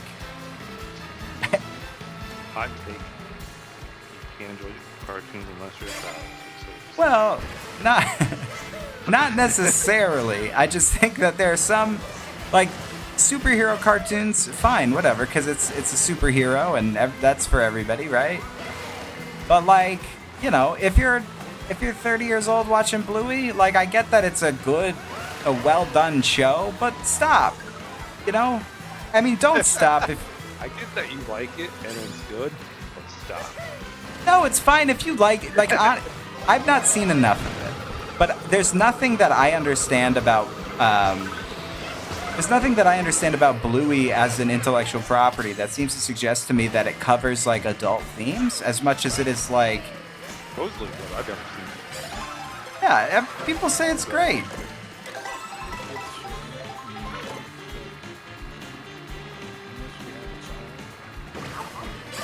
That's what I'm saying. Yeah. It's,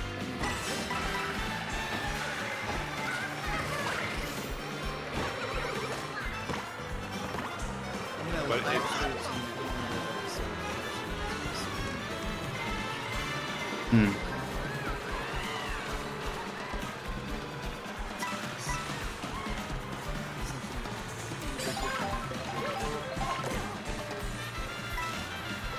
Don, I'm begging you to get. I know. I'm backing off the mic.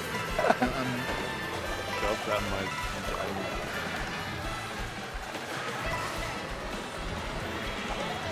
But no, I largely heard what you were saying. Just that it's one thing to watch it with somebody who's that age, but it's not necessarily designed for.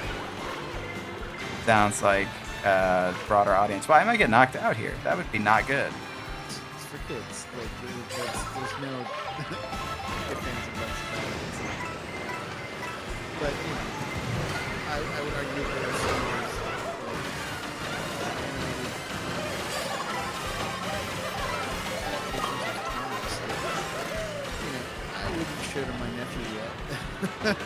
Oh yeah, for sure. Like that's the thing is. There's some. Yeah, there's some media that's made for, older audiences, but is in a. Like, not all animation is for children, right? Is what I'm saying. However, Say Mario Kart, that Mario will. I suspect that it would be. I don't foresee. I don't foresee the Mario show encompassing a lot of really, poignant adult themes. Like, I don't see it being like a, like a compelling sort of like anime style watch for grown-ups. I see it more being like, this is Mario, but like, like a, I don't know the direction they would take. Watch the movie, and you were like, Well, I watched the movie and I thought, wow, that was great. Lots of fan service. They did a great job bringing that world to life. But, like, I personally was like, like, that's not a movie that I throw on, outside of the Wow, this is lasting a long time, this bullet bill. Holy cow. It's not a movie that I just throw on regularly. Like, I think I've watched it twice. I watched it in the theaters initially, and then I watched it with my mom and brother on streaming because I hadn't actually watched it with them. And, growing up, we played a lot of Nintendo, so my mom was like, "I want to watch this." Okay, mom. Whatever. No, I didn't say that. Needlessly confrontational with my mother. No, but you know what I mean. Picky, after what you've done to me last game, I don't know if I can ever forgive you.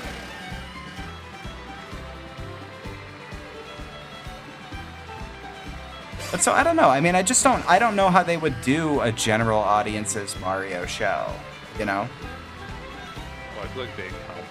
I feel like the movie accomplished. Yeah, I guess so. I think you can kind of take that leap and make it work. I suppose so.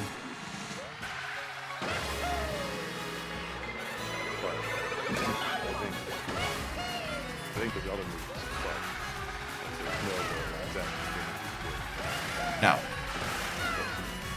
Well, a live-action Zelda movie, I don't believe it will. I can't imagine it will, because people are going to disagree on who plays Link, and it's going to be a person, you know?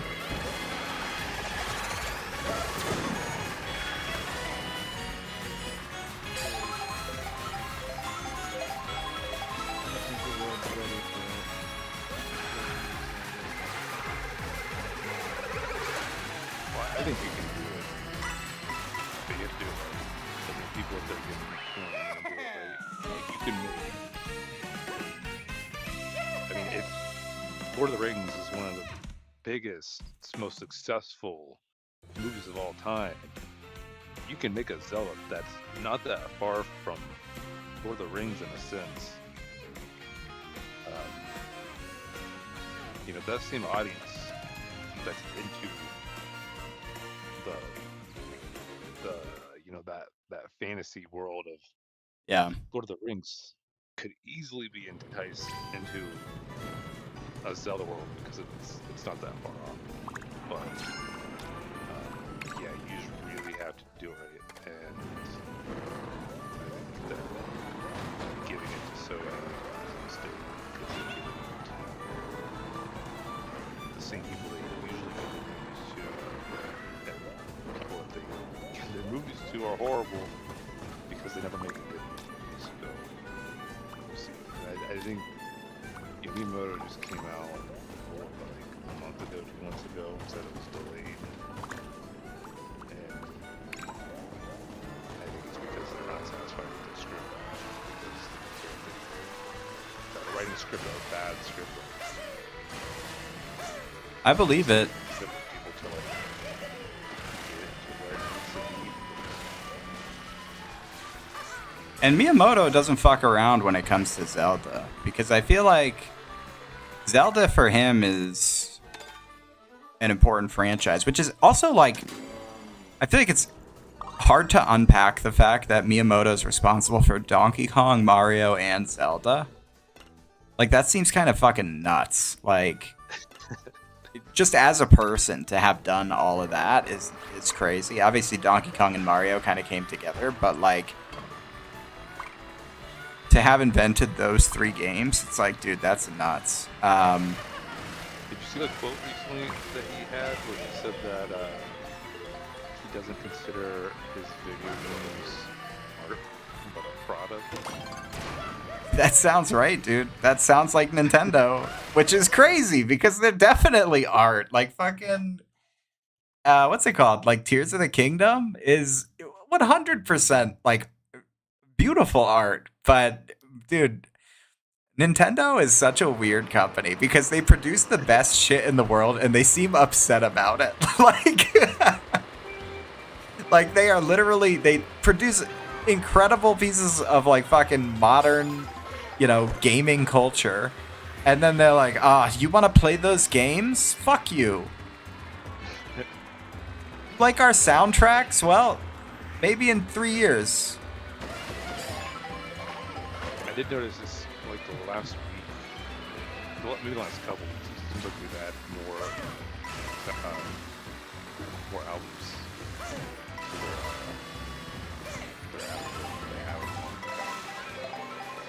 They had like games. Yeah, that's good. I've gotta put the I have the zip file of all the Mario Kart World tracks that I found somewhere. I gotta put that on my phone. Sometimes you just wanna hear the brand new saxophone Dire Docks, you know what I mean? Sometimes you just need that vibe in the car. And unfortunately, Nintendo doesn't seem poised to give it to us. Though I will say I've been listening to a lot of on YouTube, the 10-hour version of the Donkey Kong Country Aquatic Ambiance. Just the greatest of all time of like chill, listen to it while you pick. It's perfect for just turning off external thoughts, Like you just put that on and you're in business. Though another one that I was listening to was the Bowser theme from Paper Mario. That one's a different vibe though. That one's for when you're scheming, I was writing a report and I had that on, like one of the loops. And I was like, damn, I feel fucking dastardly right now. I must be writing. Dude, I stay writing really bad reports.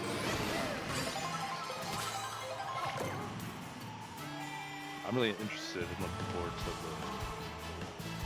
the jukebox options and companies. Oh, yeah, that's right. That's right. I forgot about that feature. And they're so big on music, the Donkey Kong franchise. So that'll be good too. I believe you can see the song counter how many have been recorded in the Donkey Kong games. Direct, it's 110 songs. Wow. That's a lot. But I don't know if it's like, you just have to be in a, I can't remember if it's been a direct or not. It's like you have to be on a station to listen to them, you gotta do some, because he's got like areas around the map that you can like relax at. Yeah. You get one of those to hear the songs, or you can walk around and choose your songs. Yeah, I'm really curious. I'm excited about it. I was telling my brother, I was like, I'm probably gonna be out there for when it comes out, so we'll have to go pick up a copy. He's like, oh, we can go to GameStop, and I was like, no, I'm thinking we'll go to Target. I was like, I went to fucking GameStop for the Switch launch, and I'm all set with GameStop for a minute. I'm good. I'm good. If I never have to smell that smell again, I'm okay.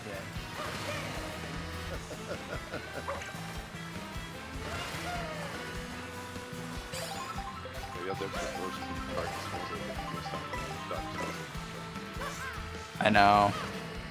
The old East Coast, West Coast, Target, GameStop smell. Spectacular.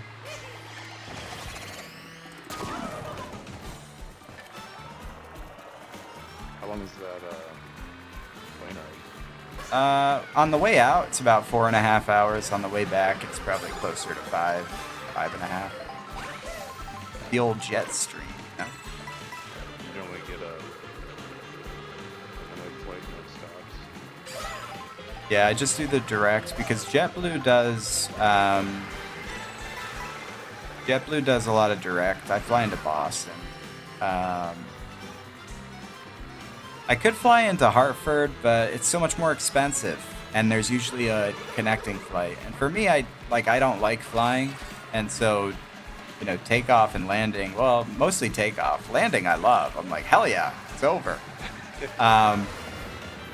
Takeoff freaks me out because it's like if something goes wrong in takeoff, that's where you're fucked. You know what I mean?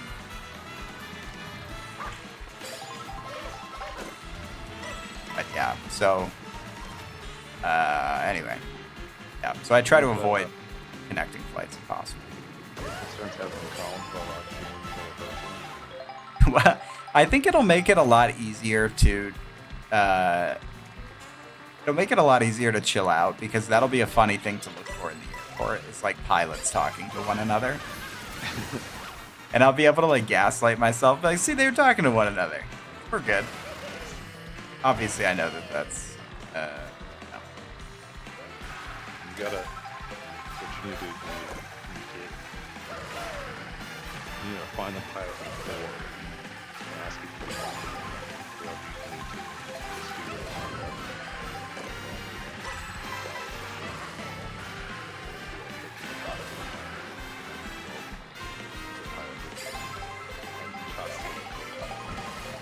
Yeah. Have you done the field or not? You know what actually helped me a lot? Because I used to be really, I would avoid flying at all costs pretty much. And now I'm a lot more chill about it. It still just it gives me background anxiety for a week, if I know I have to fly. It just fucks up my vibe.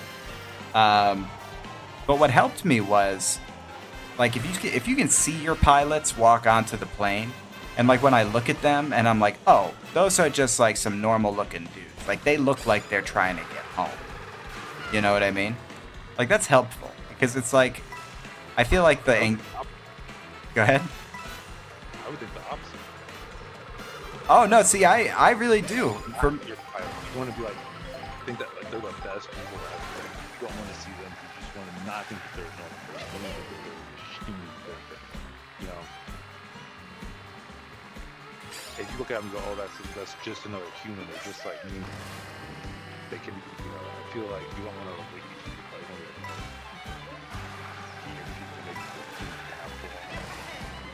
Well, I think the thing that I like about understanding their humanity is like when I drive my fiance around, you know, when she drives to work and shit, like in her life, she's often driving the car.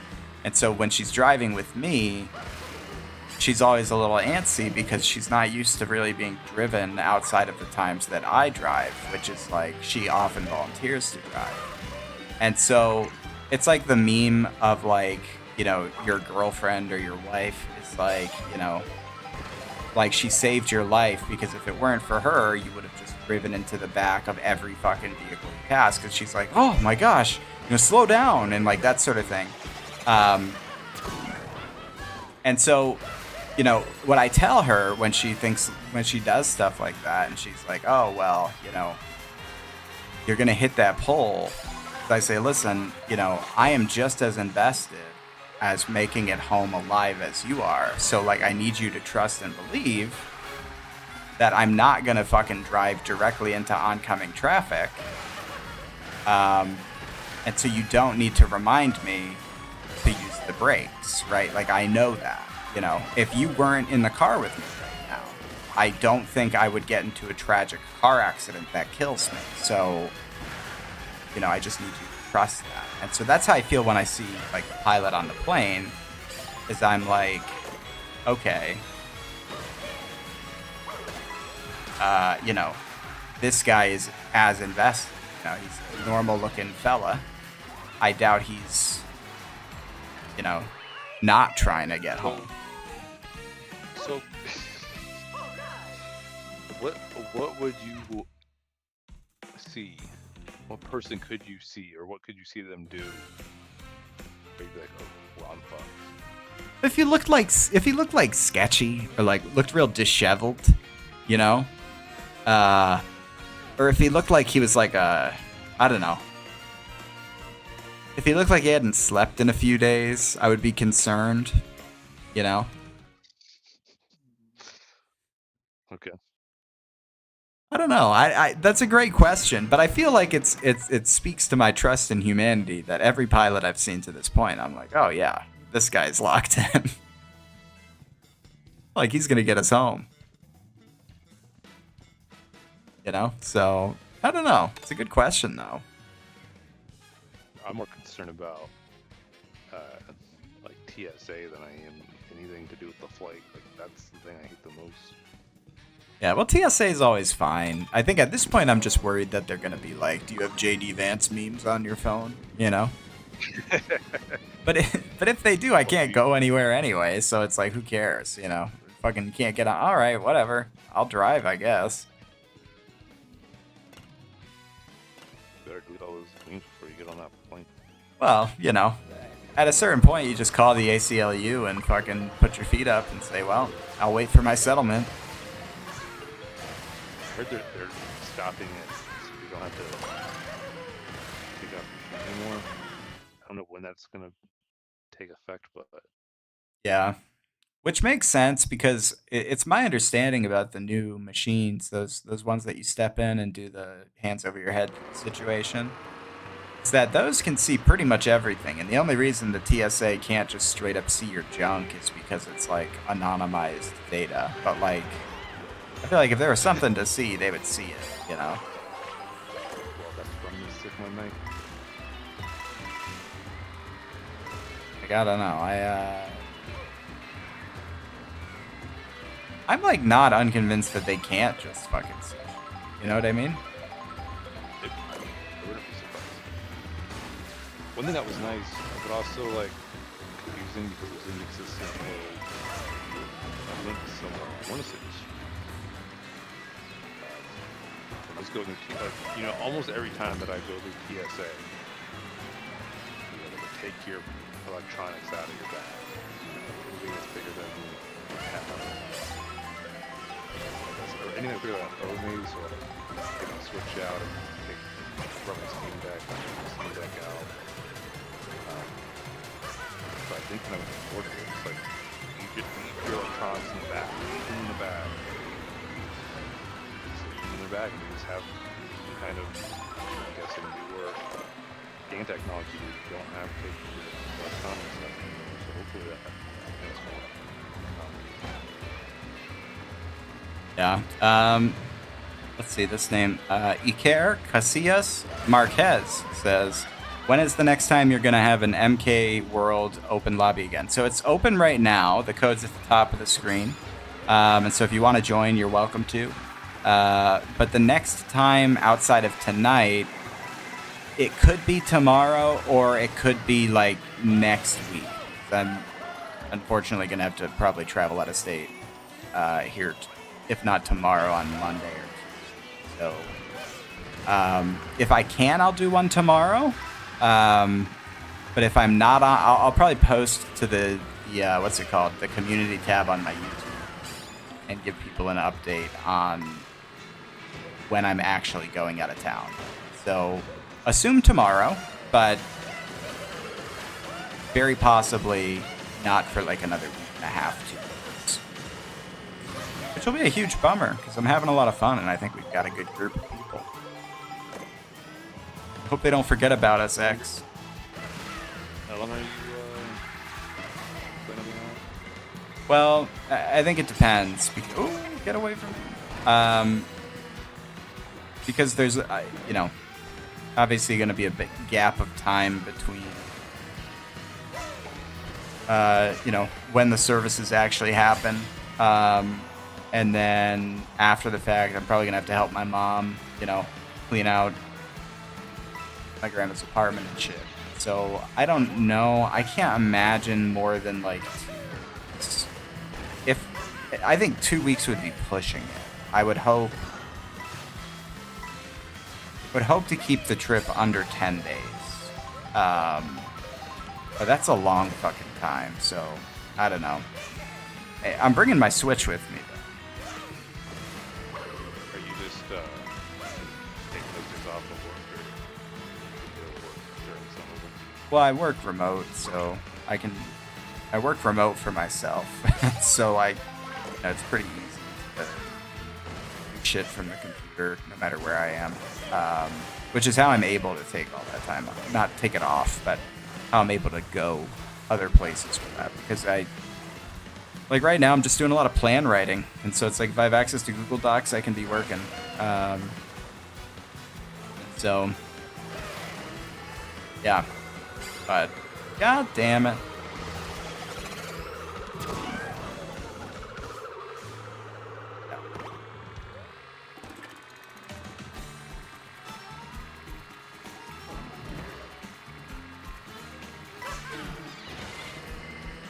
Dude, I'm unhappy with that turn of events. How did we get this map again? He keeps picking this shit.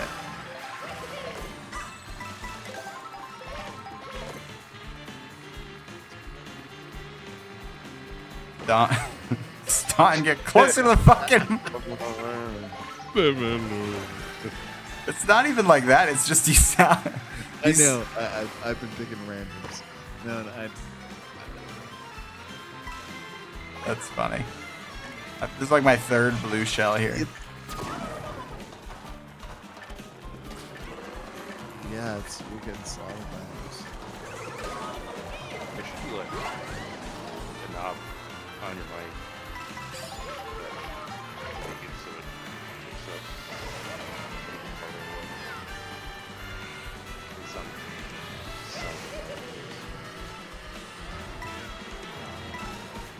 Yeah, you gotta crank that gain. Or you gotta get one of those arms. I have a mic stand. I want to get something that'll hook to a desk here, but the desk that I have here, a couple places I can really get. Fuck! Why would you give me the fucking fire flower right here? Give me a fire flower and a gold shroom. That seems crazy.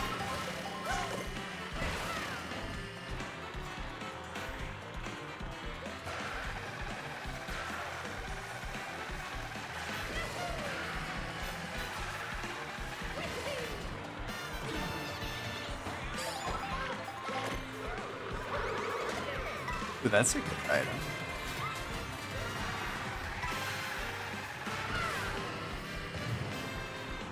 Oh,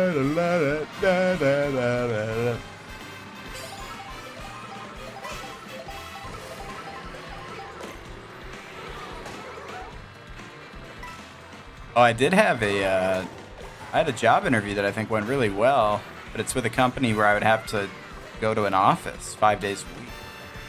And part of me is like, I think that would be great for me. Like, I think that would be very good for my long-term well-being. You know?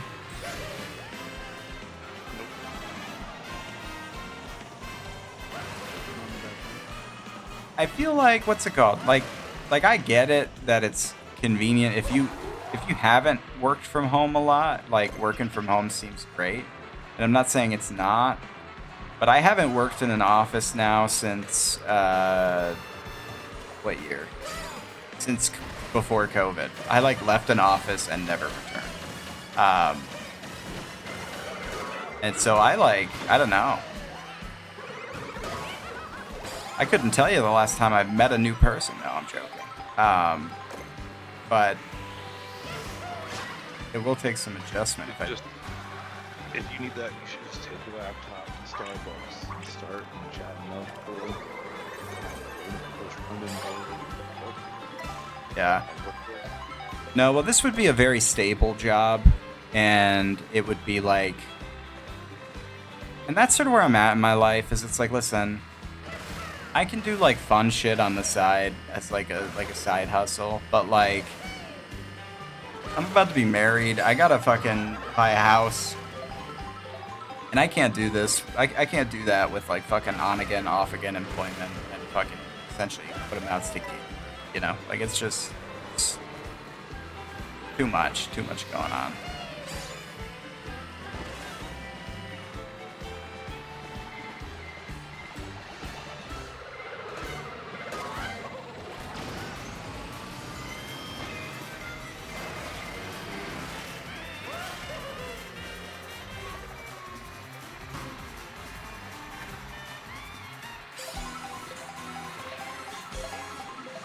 So you said, what was the last step that happened with that?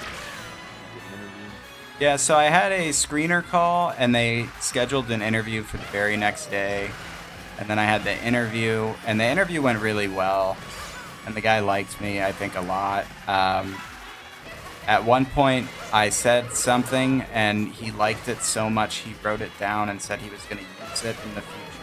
And I said, great, that sounds positive. So I feel like it went about as well as you could expect an interview to go. And so, I mean, if I don't get it, it won't be for lack of trying, you know. It's because I am a fundamentally flawed and unlovable person, you know.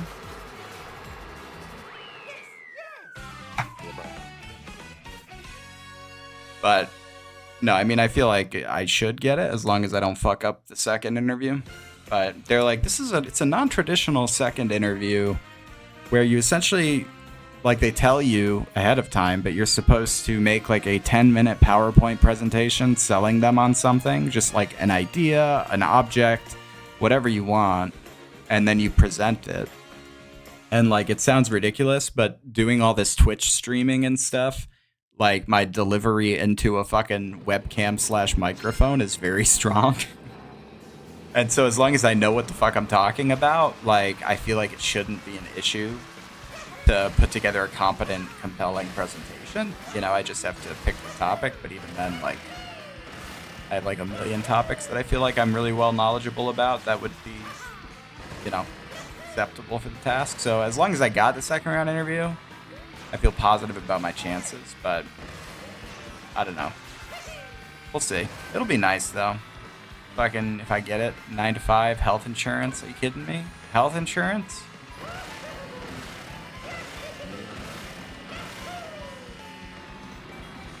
That's exactly what Trump's trying to force you into. Right. Private, for-profit insurance. Unreal. Yeah. I think it'll be good, but we got to get there first, you know? do a little versus race.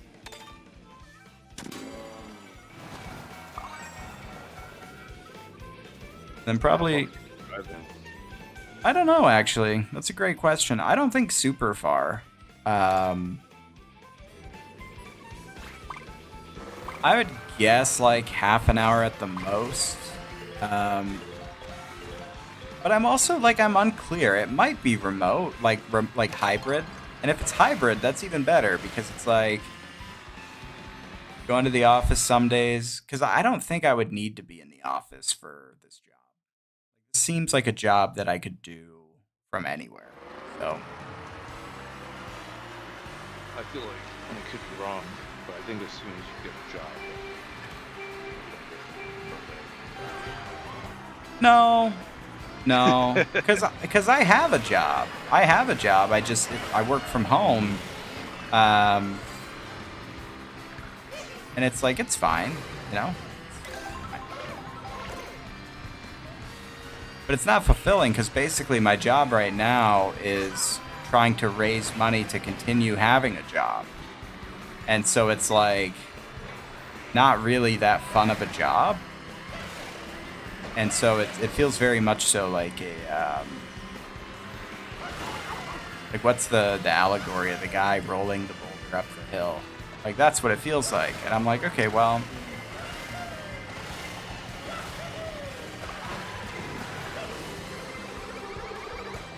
yeah, so, yeah. Are you saying Sisyphus? Dude, I need you to roll the fucking metaphorical boulder up the hill of the microphone to your fucking mouth, young man.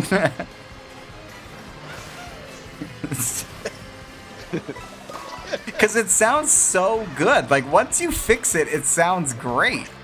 It's just so far away. I think what you're doing is I know. I literally have to fucking deep throat this thing just to get a good, like, lips right to the thing.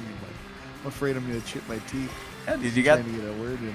You got the NPR microphone, so it's gonna make you do the fucking NPR, mic.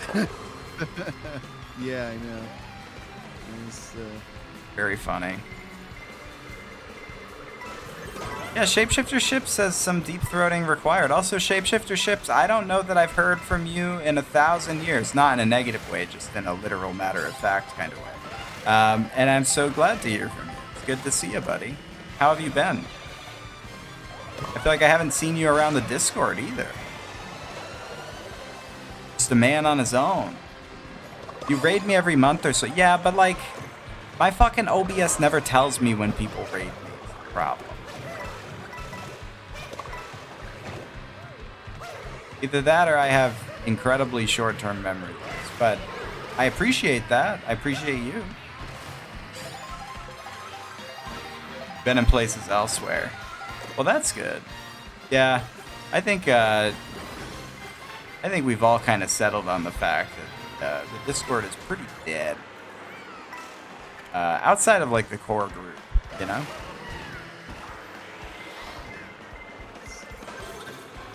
Mega Plushie's in there every day. Emop's in there every day. X is in there every day. I'm in there. But like, seems like pretty much everybody is gone. They gone.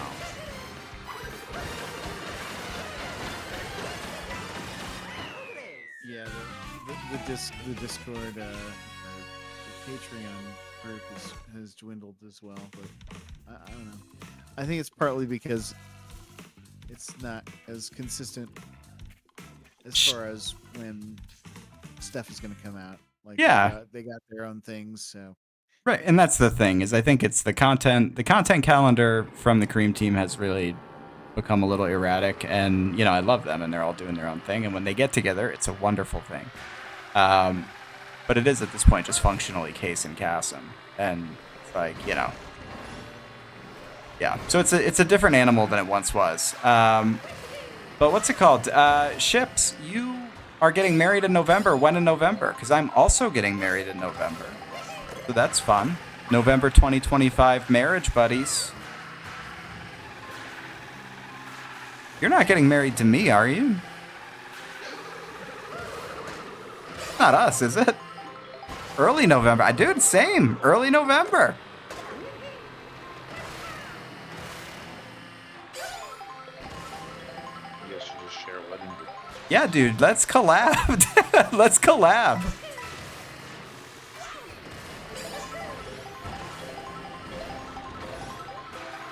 Do you want to collab on matrimony, bro?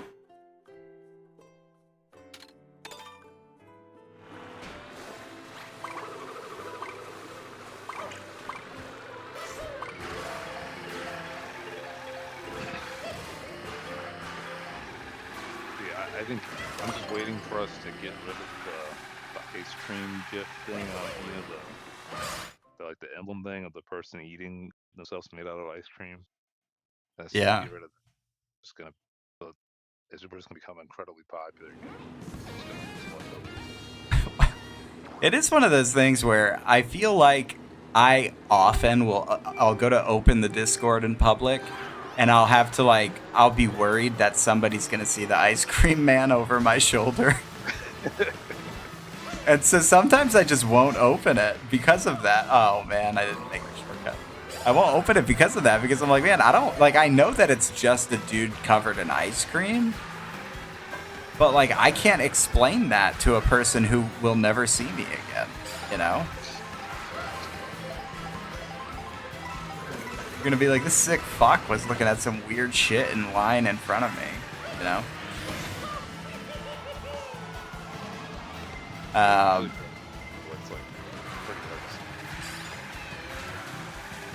Yeah, though I will say it's funny because they named it the Cream Team, and sort of like, just from that moment, created essentially what was the least marketable fucking situation. I think, though, what's it called? Come Town, the podcast? Like, that one is, you know, I think similar, like, in terms of, like, what is the naming thing going on here? Like, it's gonna kind of put a ceiling on your success, not because it should, but just because, you know, I think sponsors are gonna be a little gun shy for the Cream. I don't know. I mean, I don't know shit about podcasts. I mean, Nintendo Alert podcast got like negative sponsors. You know? We had to pay money to make the podcast.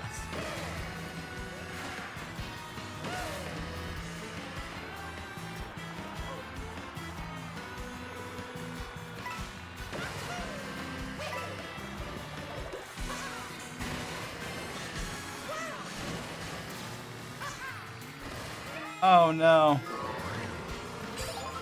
I keep trying to pull that trick off and I very limited success.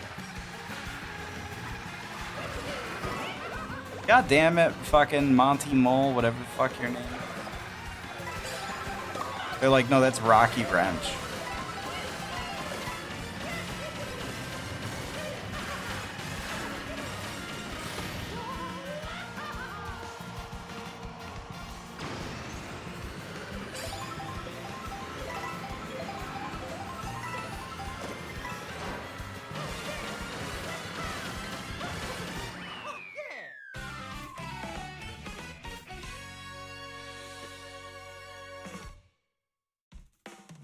I'm like proper dog shit at Grand Prix.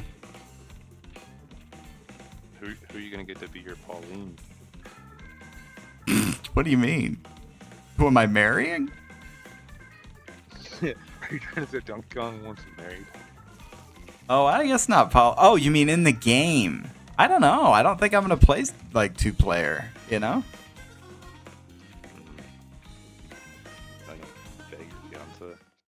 No, I mean, I'll try it probably online at some point and just see, you know, see what that dynamic is like. But I just can't imagine feeling like, you know what I want to do with this really great single-player adventure? Complicate it with another person, you know?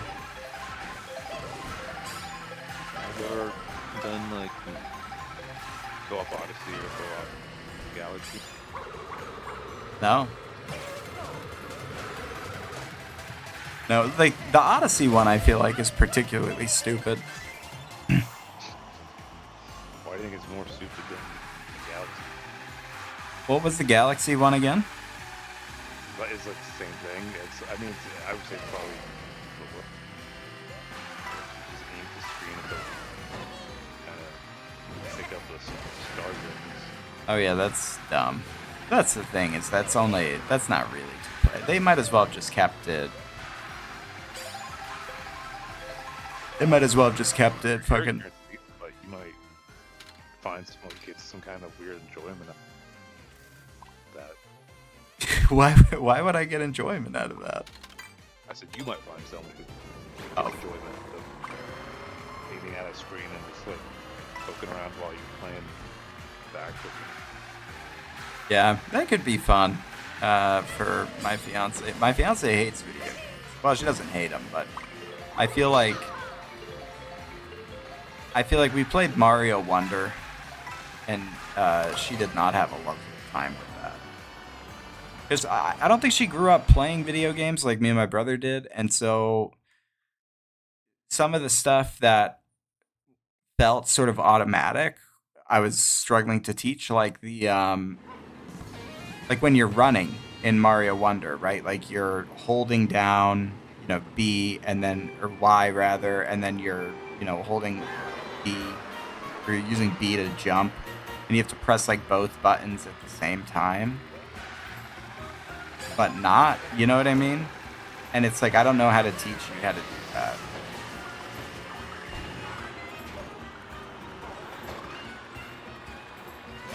I don't know. Just buy something like not become comprehensive. Yeah, well, that's what I was thinking when you said that was, you just kind of pointed at the screen.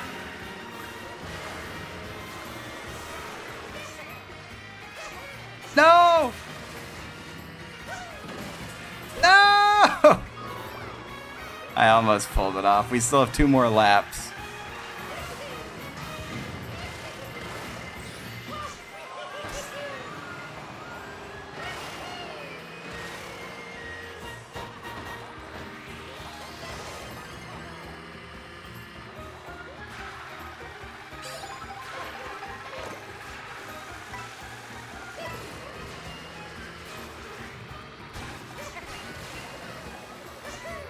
There we go.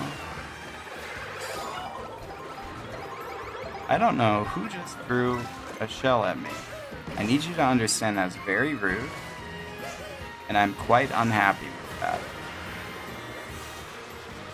It'll be kind of interesting to see how the co-op works out with this more than others, because it's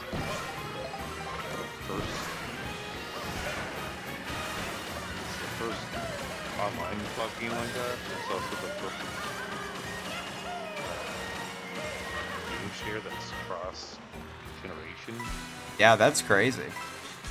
So it's like, are we gonna see like a bunch of Switch ones going to play with as a public with someone Switch 2 just to experience it? Switch 2, Yeah. It'll be interesting. Dude, I just fucked up so bad. I'm also curious if that doesn't eventually create a vulnerability that causes the Switch 2 to be hacked. That just seems like how that usually works, What do you mean? Well, whenever you read stories about how, like, oh, they finally bypassed the DRM on this console, it's shit like that, where it's like, oh, well, they invented this feature that was, like, really cool, and it wound up being the downfall of the entire system, And so I wouldn't be surprised if they're like, oh, well, I have a hacked Switch, and I managed to connect to this fucking game and inject the fucking payload, and blah, blah, blah, Like, I just wouldn't be surprised if that's how they break through the DRM on the Switch 2 or some such bullshit.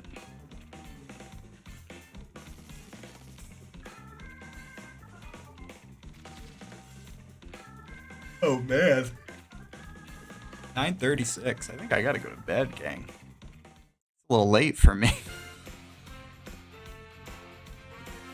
A little late for this old chunk of coal, as Norm Macdonald would say.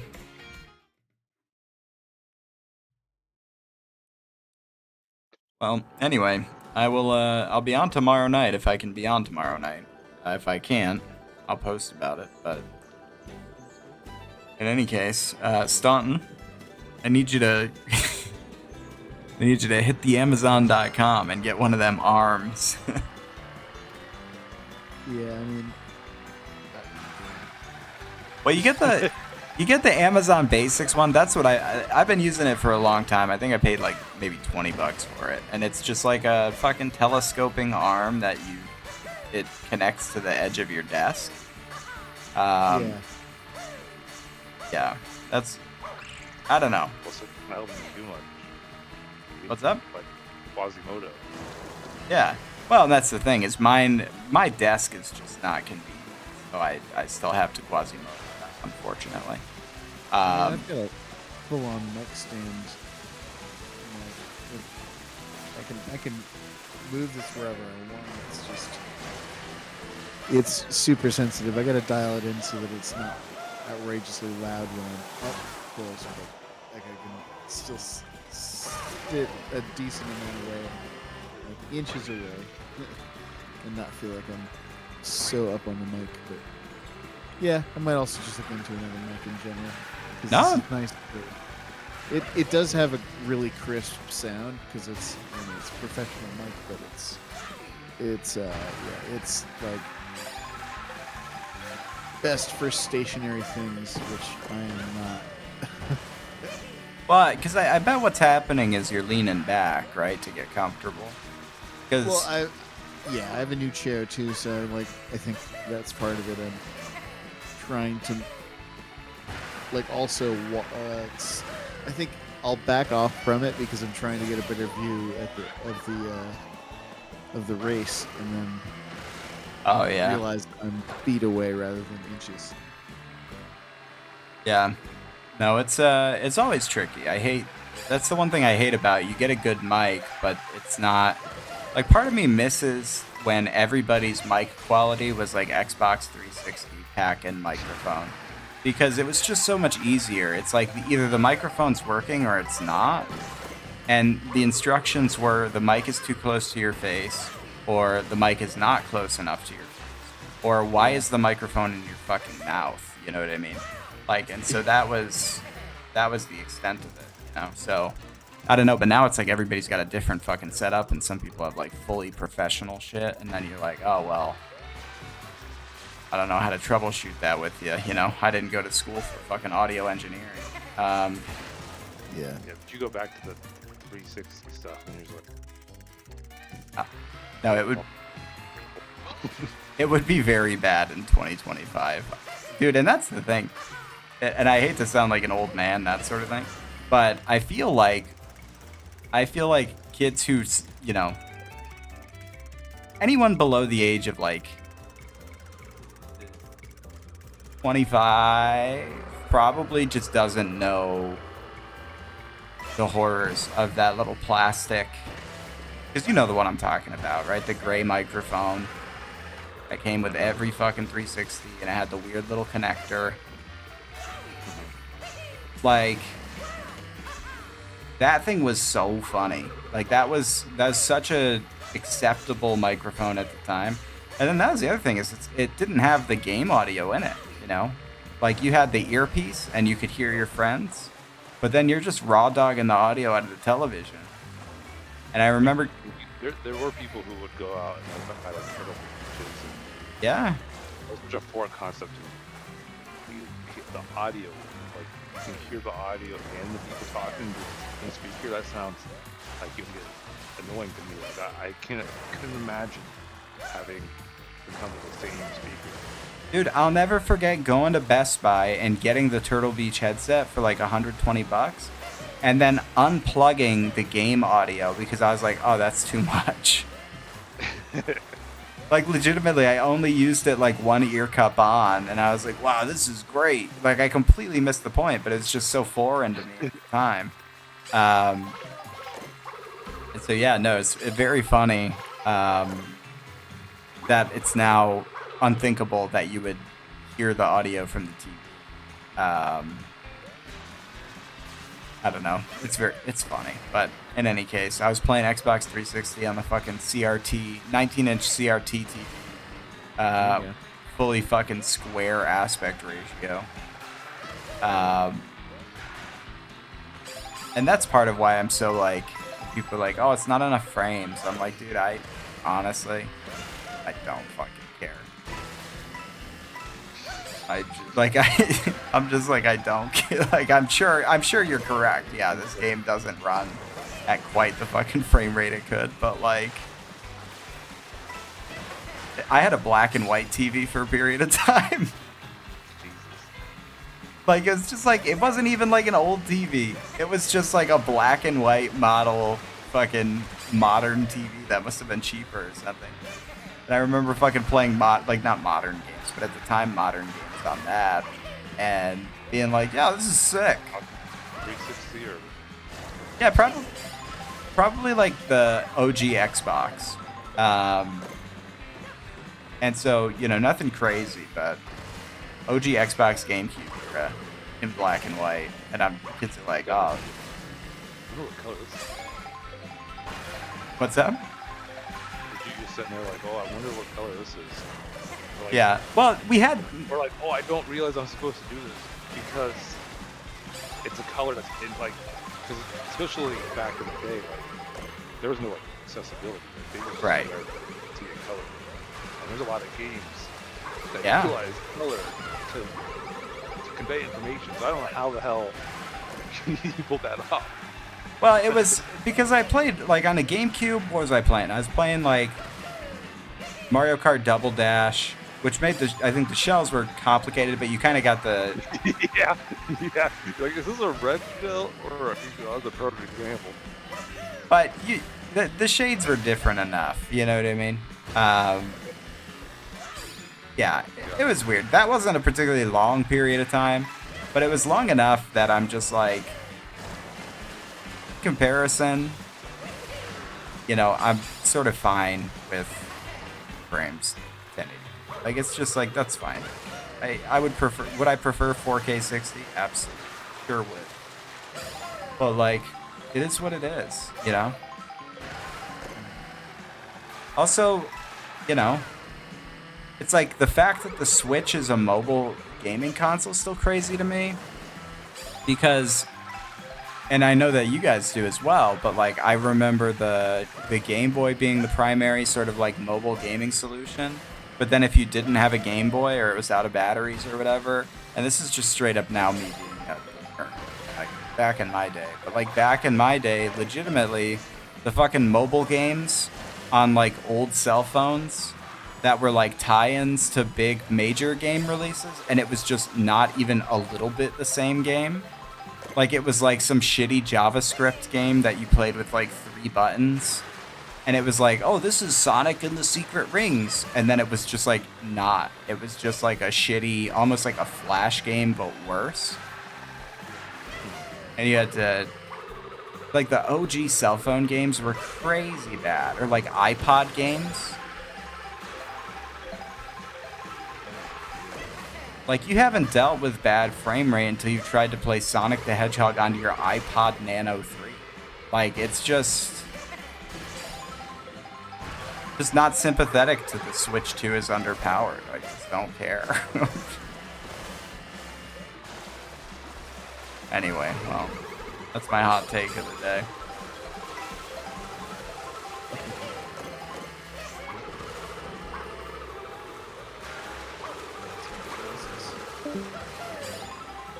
Oh, X just dipped. X was like, fuck that shit. Oh, now he's back. I love this.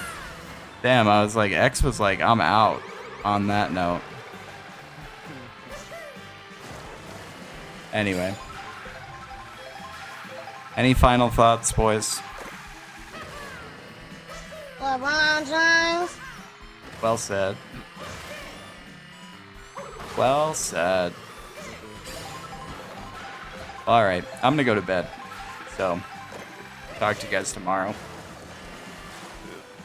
All right, chat. What an enlightening evening. What a just true romp of fun and excitement. So, like I said, we will be back tomorrow night at 7 o'clock Pacific Standard Time, if we can be.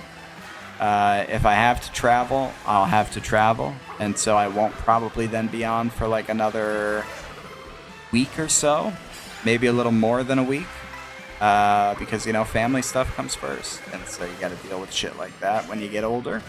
But I am very excited to be on again, whether it's tomorrow or sometime in a week or so. But in either case, we'll miss you just the same. So we'll talk to you guys tomorrow, hopefully.